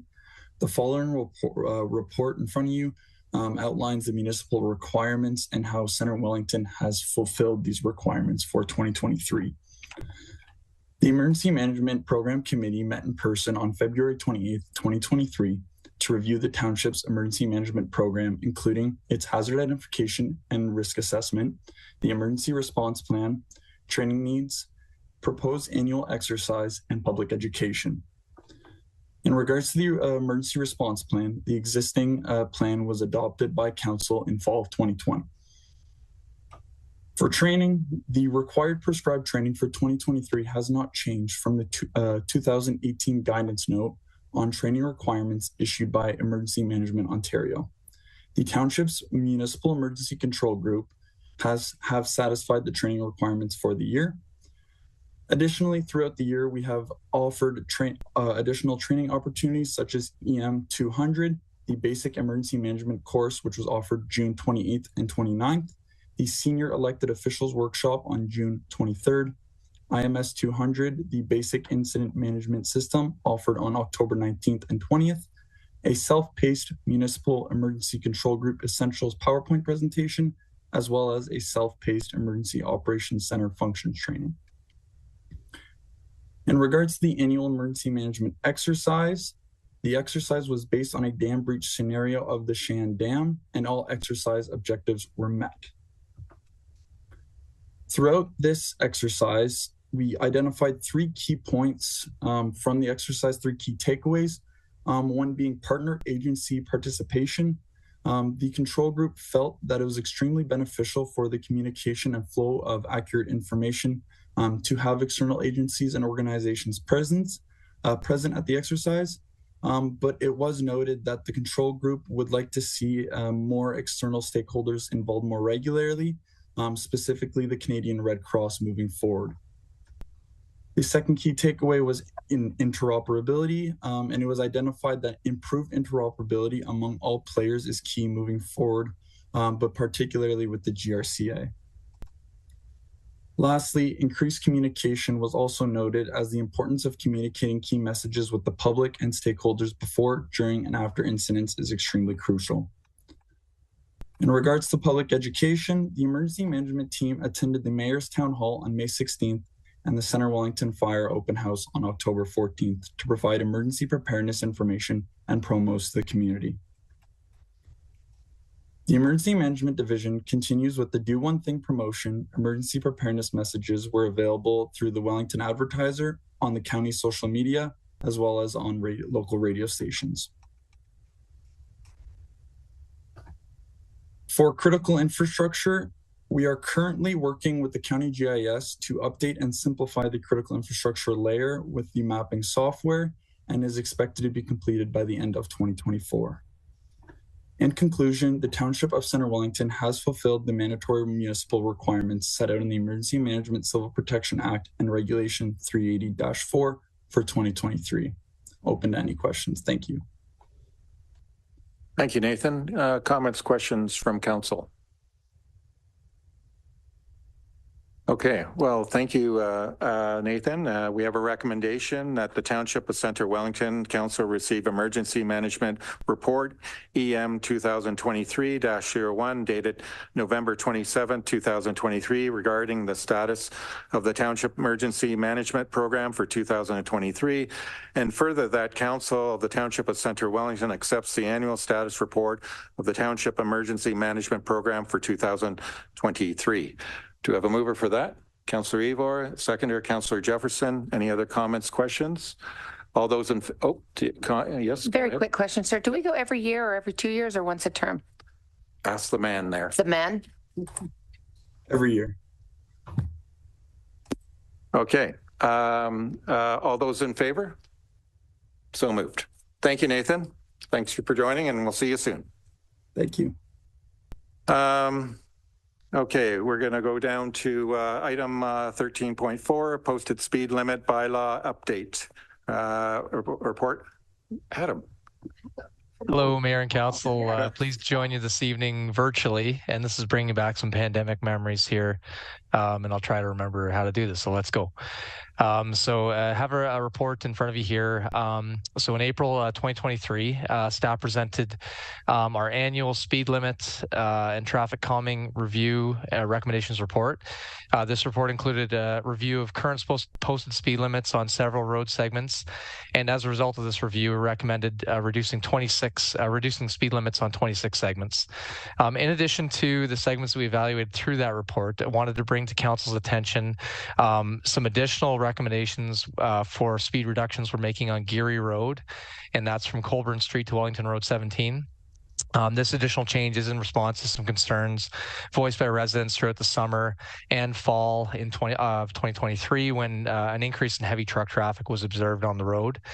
We reviewed the posted speed limits on Geary in accordance with the same process, and the outcome was a recommendation to lower the speed from 80 to 60 between Wellington Road 17 and Side Road 15, and from 60 to 50 from Side Road 15 to Colburn. The updated posted speed limit bylaw attached to the report includes the changes and will bring into legal effect the the revised speed limits. And I'll also an update to council through this report. Recently we presented our 40 km/h posted speed limit pilot program, which was endorsed by council in October of 2023. We reviewed candidate neighborhoods to implement the pilot study and have selected the Elora South neighborhood, which includes York Street, Clark Street, Fisher Street, Halls Drive, Moynihan Place, and Waterloo Street. The layout in this area makes it an ideal setting for the program, and we've already collected a number of background data on these roads, which we can use to gauge the impact of the lower posted speed limits in the pilot area. So happy to answer any questions of council on this one. Thank you, Adam. I hope you're at home. Maybe. You look. It doesn't look really like home. But anyways, thanks for doing this for us. Anyways, okay. Council questions. Through you, Mayor Waters. Thank you, Mr. Gilmore. The Gary Road, Coburn Street to Side Road 15 and Gary Road, Side Road 15 to Wellington County Road 7 is going to be very welcomed. Thank you. I think that's a good decision. Any other comments, questions from council? Councillor Adams. Through you, Mayor, just a quick comment. Great report. Great to see a lot of these changes being made. And we know that we hear a lot from our residents about increasing the safety on our roads. And it looks like we should be doing some good things with the actions of this report. So thank you. Councillor Wilton. Thank you to you, Mayor Waters. Thank you for the report, Adam. And I was just curious what St. Andrew Street East from Gart Shore to Anderson Street, because I think it's slated as being reduced to 40. We've had quite a few complaints on that street with the school zone behind John Black. So east of Lamond to Anderson Street. And just curious if you'd had a chance to look into any other safety measures for that street, for St. Andrew Street near John Black Public School. Thank you. Councillor Yeflin. Oh, sorry. Go ahead, Adam. Yeah, sorry, Councillor Wilton. I think there was a question there, if I'm not mistaken. Yeah. Sorry, Okay. We've been here for a while. So. No, just if there's any other opportunity for additional safety measures on St. Andrew Street because of the school zone. So the neighbors really want it to be marked a full school safety zone and a community safety zone, and right through from Barker Street, actually, right through to Anderson. So just curious if you've had a chance to look at that. Yeah, thanks for the question. So yes, you're right. We will through the amendments to the bylaw, the speed limit will be reduced from 50 to 40 through that segment. We have made some traffic calming recommendations, as that is a confirmed speeding area, and we have implemented some of those recommendations. And I think we will be looking at perhaps enhancing some of the measures in that segment in 2024. Thank you. Councillor Yeflin. Thank you, through you, sir. If I may, the first question is around whether or not you're, when you find the results, how quickly thereafter will we be able to implement what works in other areas of our community that are struggling so much with speeds right now? Yeah, thanks for the question, Councillor Evoy, through the mayor. Through this annual process, we are looking at different areas of the township, and we're trying to cover areas that we haven't yet looked at. So this is an ongoing thing, and it's a continuous thing. And, we're learning as we go about this in what measures are perhaps more effective or less effective in certain areas. And we're applying that knowledge to new areas as we go. Thank you. And the other half of my question through the chair is, with winter upon us and so many of the traffic calming, I think you've frozen, through so many of the traffic calming measures that have been implemented, what happens in the wintertime when all of those are removed? I don't know if you can still hear us because you look like you're asleep. I know you're not. But then you're not answering, so it's on his end. Does anybody here know the answer to that? Colin looks like he's about to answer. Yeah, through Mayor Waters to Councillor Evoy. So a lot of those measures, the centerline bollards, in particular, they need to be removed for the winter time. They don't interact with our plows too well. So yeah, definitely. The plan is to reinstate those next year. So this is like as part of the ongoing program. Mayor, so then what happens to the streets that we've brought those speed limits down and we've put those things and now we remove them? What happens in the winter then around traffic calming? Nothing.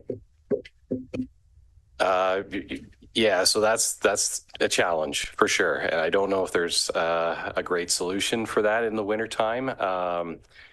Where those physical barriers are great in the nice weather. In the wintertime, we just can't have those out there.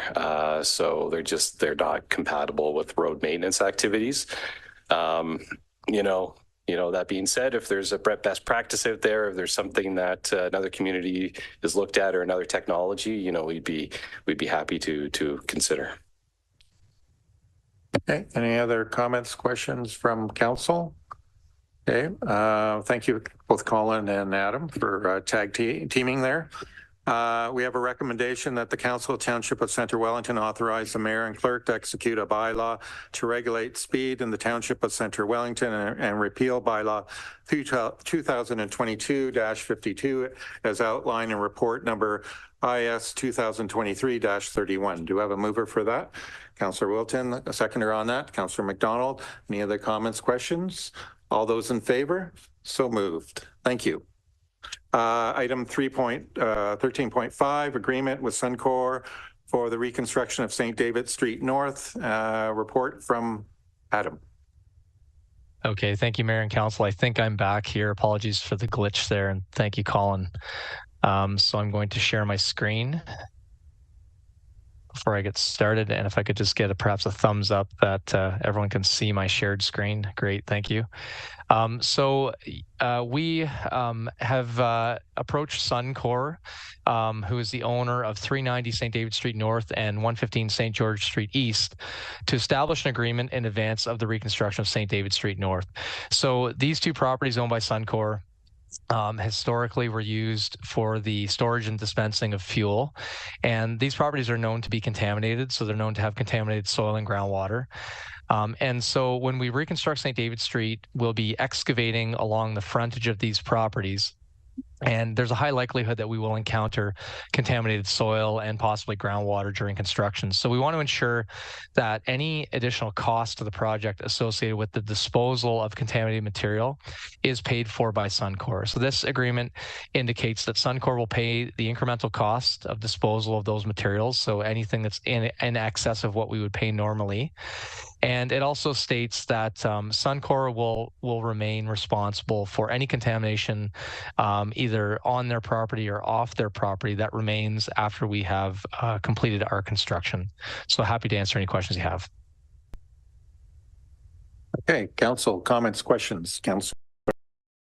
Thank you, Adam. And I think we've had a little bit of email exchange about this, but I'm just curious. I think it's a great opportunity. I'm glad you reached out to Suncor, but great opportunity to actually rehabilitate that entire site into some type of passive park. It's going to be right beside the new St. George pedestrian crosswalk. So just be curious if there's any updates on that. I was on Suncor's website today and they have a very fancy sustainability strategy. So I think we could hold their feet to the fire in terms of giving back to the community and to rehabilitate that site into a nice, small, passive urban park. So if you had any comments on that, that'd be awesome.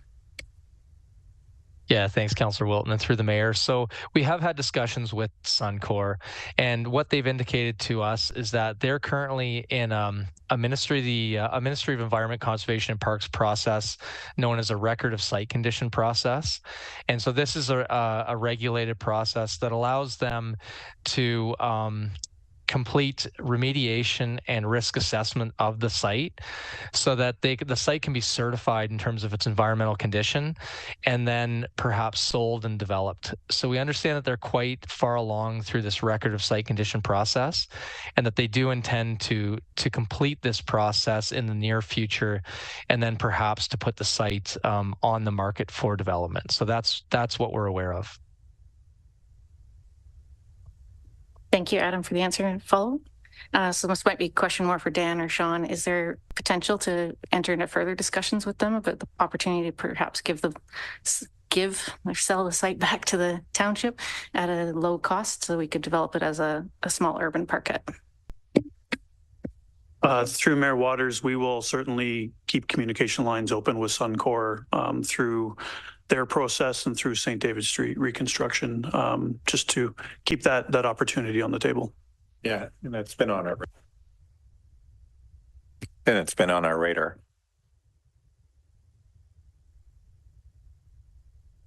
Okay. Any other comments, questions? No. Okay. We have a recommendation that the Council of Township of Centre Wellington authorize the mayor and clerk to execute a remediation cost reimbursement agreement between the Corporation of the Township of Centre Wellington and Suncor Energy Products Partnership, together with Suncor Energy Inc., to define responsibilities regarding excavation and disposal of contaminated soil required for St. David Street North reconstruction project related to properties at 390 St. David Street North and 115 Street, St. George Street East in Fergus. Do I have a mover for that? Councillor Wilton, seconder on that. Councillor Adams, any more conversations and lovely chatter? Anyways, no? Okay, all those in favor? So moved. Okay, item 13.6, response to Minister Calandra correspondence regarding County OP 119, a report from Brett Salmon. Thank you through you, Mayor Waters. Council, I think, understands this issue pretty clearly. On October 23rd, the Minister of Municipal Affairs and Housing, Paul Calandra, made a statement that he was going to wind back changes to municipal official plans that had been made in April of this year, which included land being added to the urban boundary of the Fergus and Elora urban centers. So given that it was a county official plan amendment in question, OPA 119, our initial thought was that it was a county issue. We had some meetings with county staff to answer kind of the questions that Mr. Calandra indicated he was interested in, which was which lands have already started development and what comment on the status of development on any of the modifications that were made. So we expected that the county would be the body that would be doing the report. But on November 2nd, we've received correspondence from Minister Calandra that indicated that they want to hear from local heads of council, and that the local head of council could provide the feedback without seeking the endorsement of council. What we have done, though, instead, because the time allowed, and it's the right thing to do, was bring it to council to make the comment. And so what we've done is we put our response in the form of a letter that is from Mayor Waters that identifies the municipal position with respect to the modifications and what the minister specifically wanted to hear. So what we're recommending is the letter is in your package, and there's a table on the second page of the letter that is the response that we're putting forward. So one modification that we want to be retained are the changes to the policy text in OPA 119 that relates to the Fergus Golf Course. Our rationale for that is that they have obtained subsequent planning approvals that were given by both the township in the form of a zoning bylaw amendment, and the County of Wellington has given draft approval to draft plan a subdivision and condominium in October. So that is a modification that we believe should remain.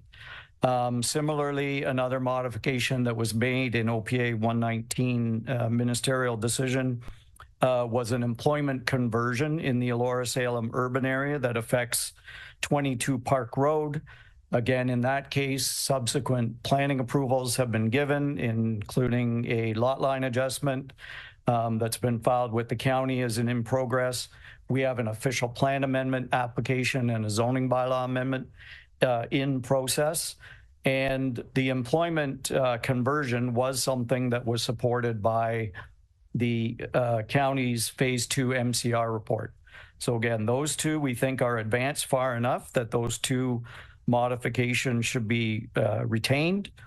In the case of all of the urban expansions that were made by the province without notice to the municipality, our expectation is that they would be reversed because they don't meet the minister's condition that development had already started, or that there's some other legislative reason why they won't. So our take is to treat all of those properties the same. They should all come out of the urban boundary, and then we start with the phase 3 exercise of the county MCR that should have happened before these lands were included. Thank you, Brett, for that good overview. Questions from council? Councillor McDonald.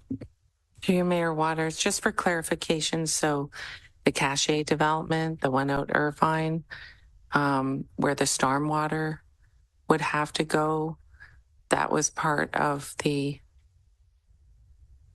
extra lands? Yes, through your Mayor Waters, the Cache property on the west side of Irvine is already in the urban boundary. That's the one that we've had the application for. The property on the east side of Irvine, where they've proposed to put the stormwater management area, would come out of the urban boundary. Yes, because in our view, all the properties should be treated equally. I agree. Thank you. Councillor Wilton. Thank you, Mayor Waters. I would just like to thank senior staff, Brett, and the mayor for bringing this letter back to council. It was not a very democratic process, so I appreciate that you have kept the democracy and alive here. So thank you for that. Just a housekeeping kind of editorial piece. Just to be on the safe side, I would include the actual modified schedule A2, B, C, D, and E to when you say all of the lands in the Center Wellington area. It's more in the just a editorial thing on the way the letter is formatted, just to make sure it's very clearly understood what we're talking about. I can follow up with you after if you're interested. And I just think the comprehensive review should happen as quickly as possible to make sure we are actually trying to sort out where the urban boundaries would be. And we should use our own Watson land needs assessment on that to inform that process. Right, that's the intent. Any other comments, questions from council? Okay. So we have a recommendation that the Council of Township of Centre Wellington endorse the proposed head of council's response to the Minister of Municipal Affairs and Housing request for local municipal input regarding the proposed reversal of modification to the County of Wellington OPA 119. Do I have a mover for that? Councillor Welton, seconder on that. Councillor Evoy. Any comments, further comments, questions? Seeing none, all those in favor? Thank you, so moved. Okay, down to item 13.7, appointment of municipal law enforcement officer. Report from Lisa. Just keep it short. This is basically necessary because we passed a new parking bylaw in June of 2023, which requires us to appoint the municipal law enforcement numbers under that bylaw as opposed to the old one. Comments, questions for Lisa? Okay. We have a recommendation that the Council of Township of Centre Wellington authorize the mayor and clerk to execute a bylaw for appointment of municipal law enforcement officers for the Corporation of the Township of Centre Wellington for the purpose of enforcing the township's parking bylaw 6000-23. Do I have a mover for that? Councillor Evoy, seconder on that. Councillor Jefferson. Any other comments or questions? All those in favor? So moved. Item 13.8, 2024, council and committee schedule options. Mr. Wilson is moving into place. Thank you, Mayor Waters. This is the updated report showing various options for the 2024 council and committee schedule. We obviously brought this forward in October and heard council's concerns over what was being proposed. There was concerns around combining meetings, reduced opportunities for discussion of reports, and there was a request brought forward to consider consent agendas. So what we have in front of you are three different options. All three options, we have reintroduced planning public meetings monthly where we could, where feasible. We have separated out budget meetings. I think one of the concerns were very lengthy meetings where budget reports were concerned. We've separated out all but one where budget meetings would be treated as separate meetings. In all three options, we are recommending the introduction of consent agendas where council has the opportunity to approve many reports at once. But the difference between the three options, option one is basically what was being proposed in the October report, which is 2 council meetings per month. And in addition to that would be the planning public meeting and any budget meetings. Option 2 would be to have combined committee of the whole and council meetings twice a month. So in terms of structure, you would start the meeting in a council meeting, go into committee of the whole to discuss various reports, and then go back into council to pass the reports.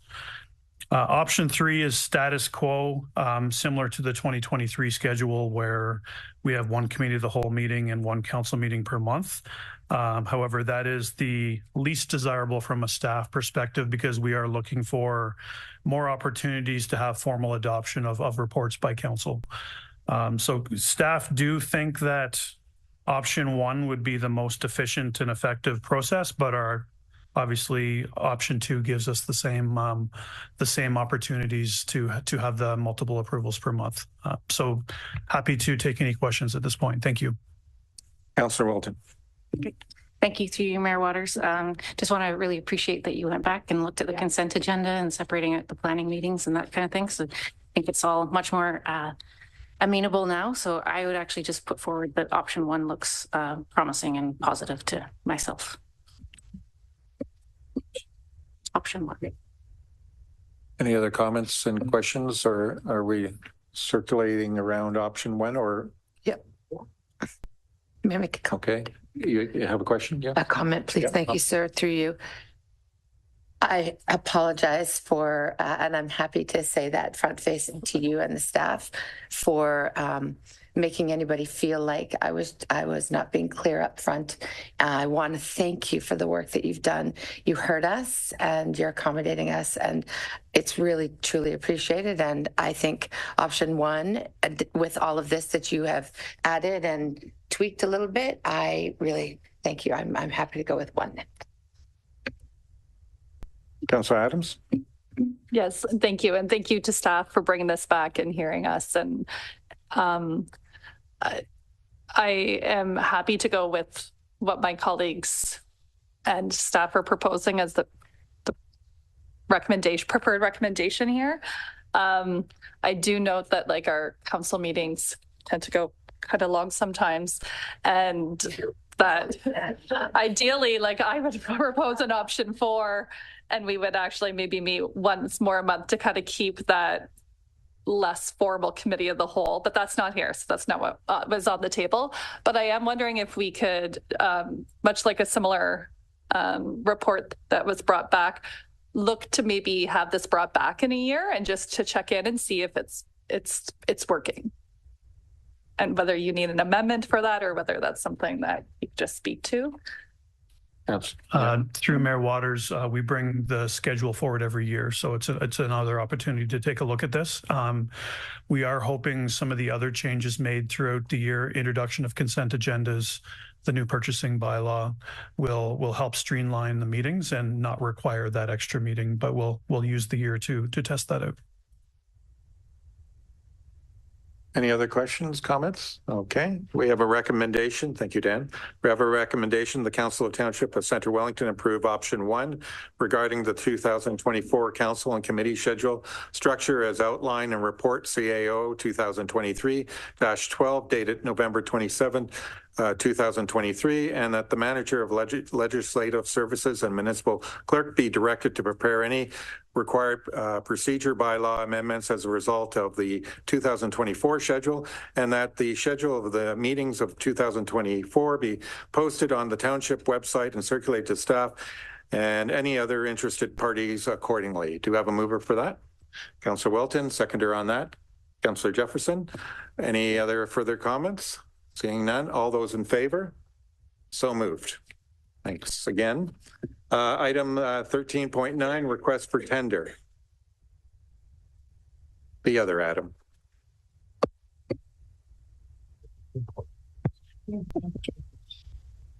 Thank you, Mayor Waters, and through you, this report provides recommendations and seeks council approval for award of request for tender 57-23 regarding the purchase of 6 half-ton pickup trucks. Recommendations are that the council authorize the award of request for tender 57-23 to Finch Chevrolet Cadillac Buick GMC Limited at a contract price of $347,734, and that is exclusive of applicable taxes. And that the 2024 vehicle replacement funding allocations for the procurement and outfitting of these vehicles be revised, and further that council endorse pre-budget funding approval for these purchases to facilitate initiation of these replacements in an expeditious manner. Due to past delays in production and delivery of vehicles, council did approve the purchase of vehicles in the 2024 vehicle replacement schedule in the fiscal 2023 year. The RFT was issued in accordance with the township's purchasing and procurement bylaw. There were 9 registered suppliers and 8 responses received. The award amount of $347,734 represents the acquisition of the trucks themselves, inclusive of dealer options. The amounts in the body of the report represent the base cost for the vehicles per the tender submissions, and the financial analysis is inclusive of all anticipated outfitting costs and non-rebate HST. The total cost of purchasing and outfitting the vehicles exceeds the 2023 approved budget allocations detailed in the vehicle replacement schedules. And while the 2024 draft budget has included a top-up of $56,000 to cover the acquisition of these 6 vehicles, the results of the tenders would suggest that there's still a net shortfall of just shy of $14,200, inclusive of all applicable taxes. So the total anticipated cost for the acquisition and outfitting these replacements is $374,186.50. It's also worth noting that trade-in options were not included in this tender, and that upon delivery of the new trucks, if awarded, the existing trucks being replaced will be offered for the sale, hopefully to offset the budget shortfall identified in this report. And I'm happy to field any questions that council may have. Comments, questions? Councillor Evoy. Through you, sir. Just a quick question. I can't remember where we landed on considering hybrid as we go forward. I know EV is just not an option. Doesn't make sense right now, but hybrid, did we look at that? I would defer to operations staff to see how widely investigated that had been done prior to issuing this tender.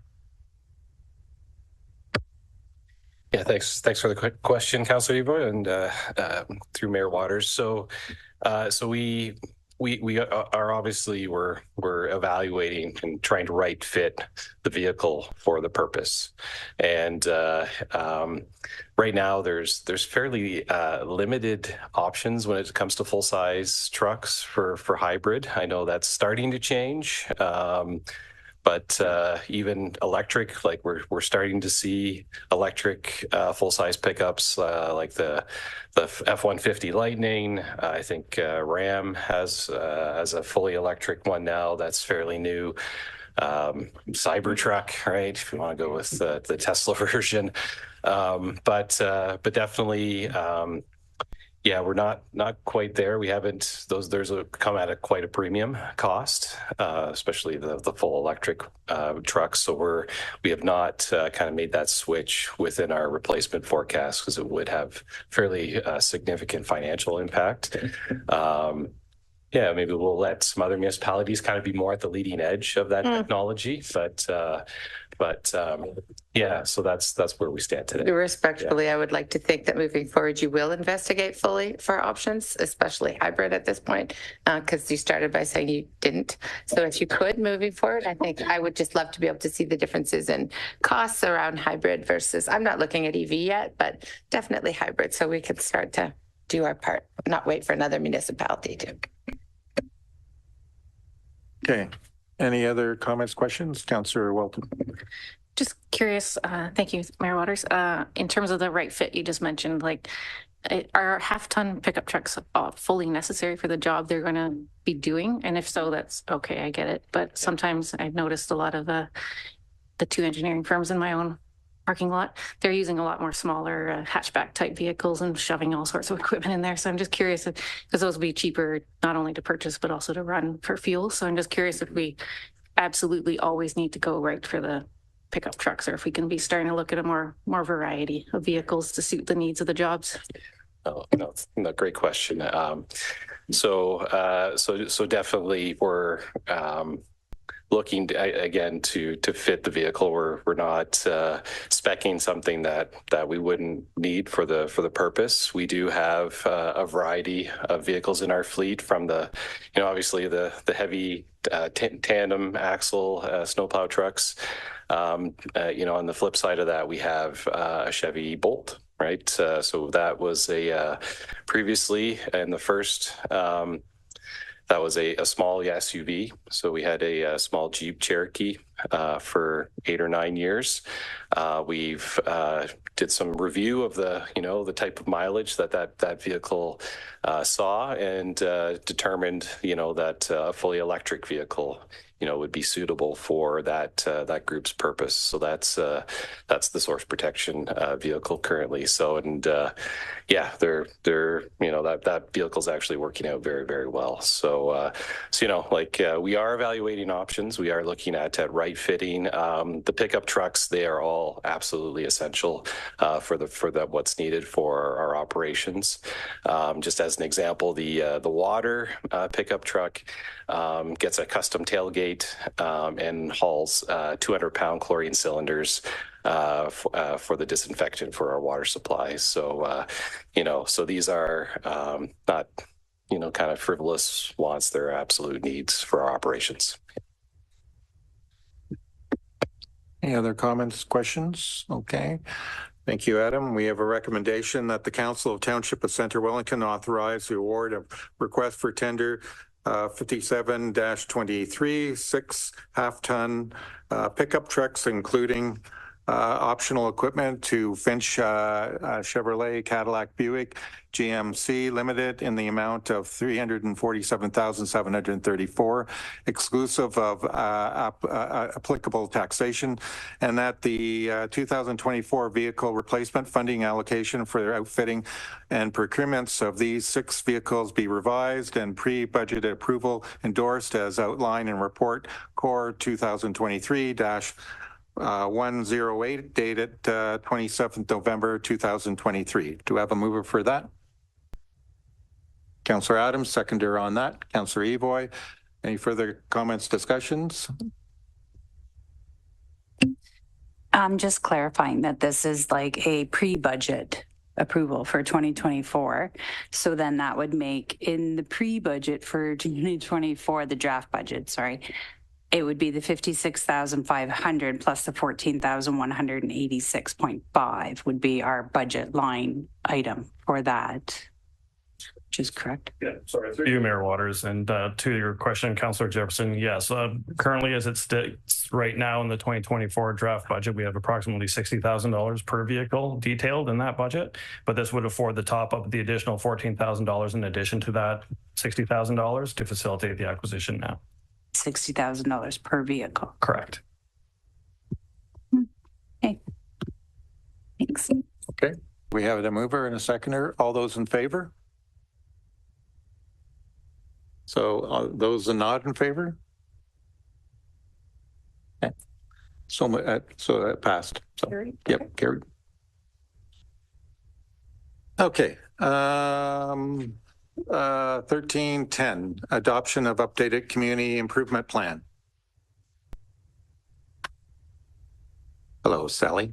I'm back. We're here from staying for right to the bitter end. I thought I could close by reading the entire community improvement plan. Through you, Mayor Waters, what we have as 13.10 is a recommendation that council receive the report, adopt the updated CIP, and designate the entire township of Center Wellington as the community improvement project area.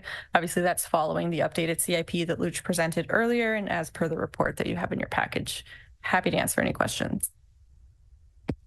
Comments, questions from council? Seems like you were perfect.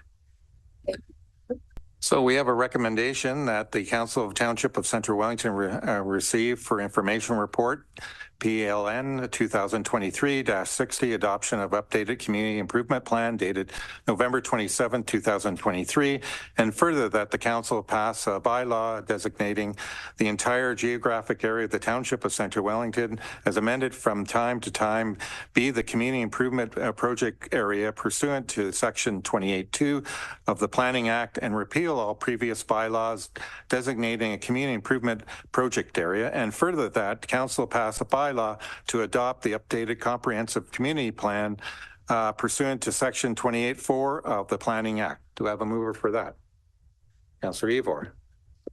Seconder, Councillor Adams. Any further comments, questions? To you, sir. I want to take a minute and thank you all. Clearly, Luch was appreciative, and for them to do their job well means you guys had to have done yours well. So thank you for all your efforts.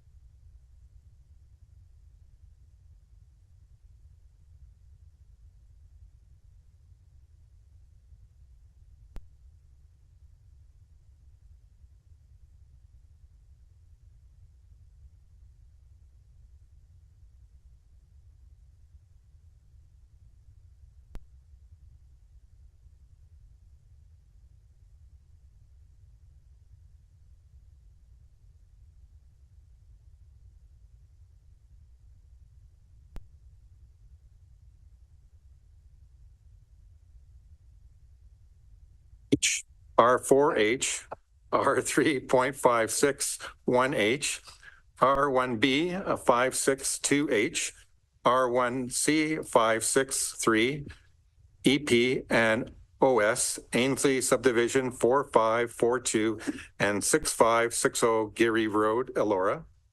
Next, 2023-85, a bylaw to regulate speed in the Township of Central Wellington and repeal bylaw 2022-52.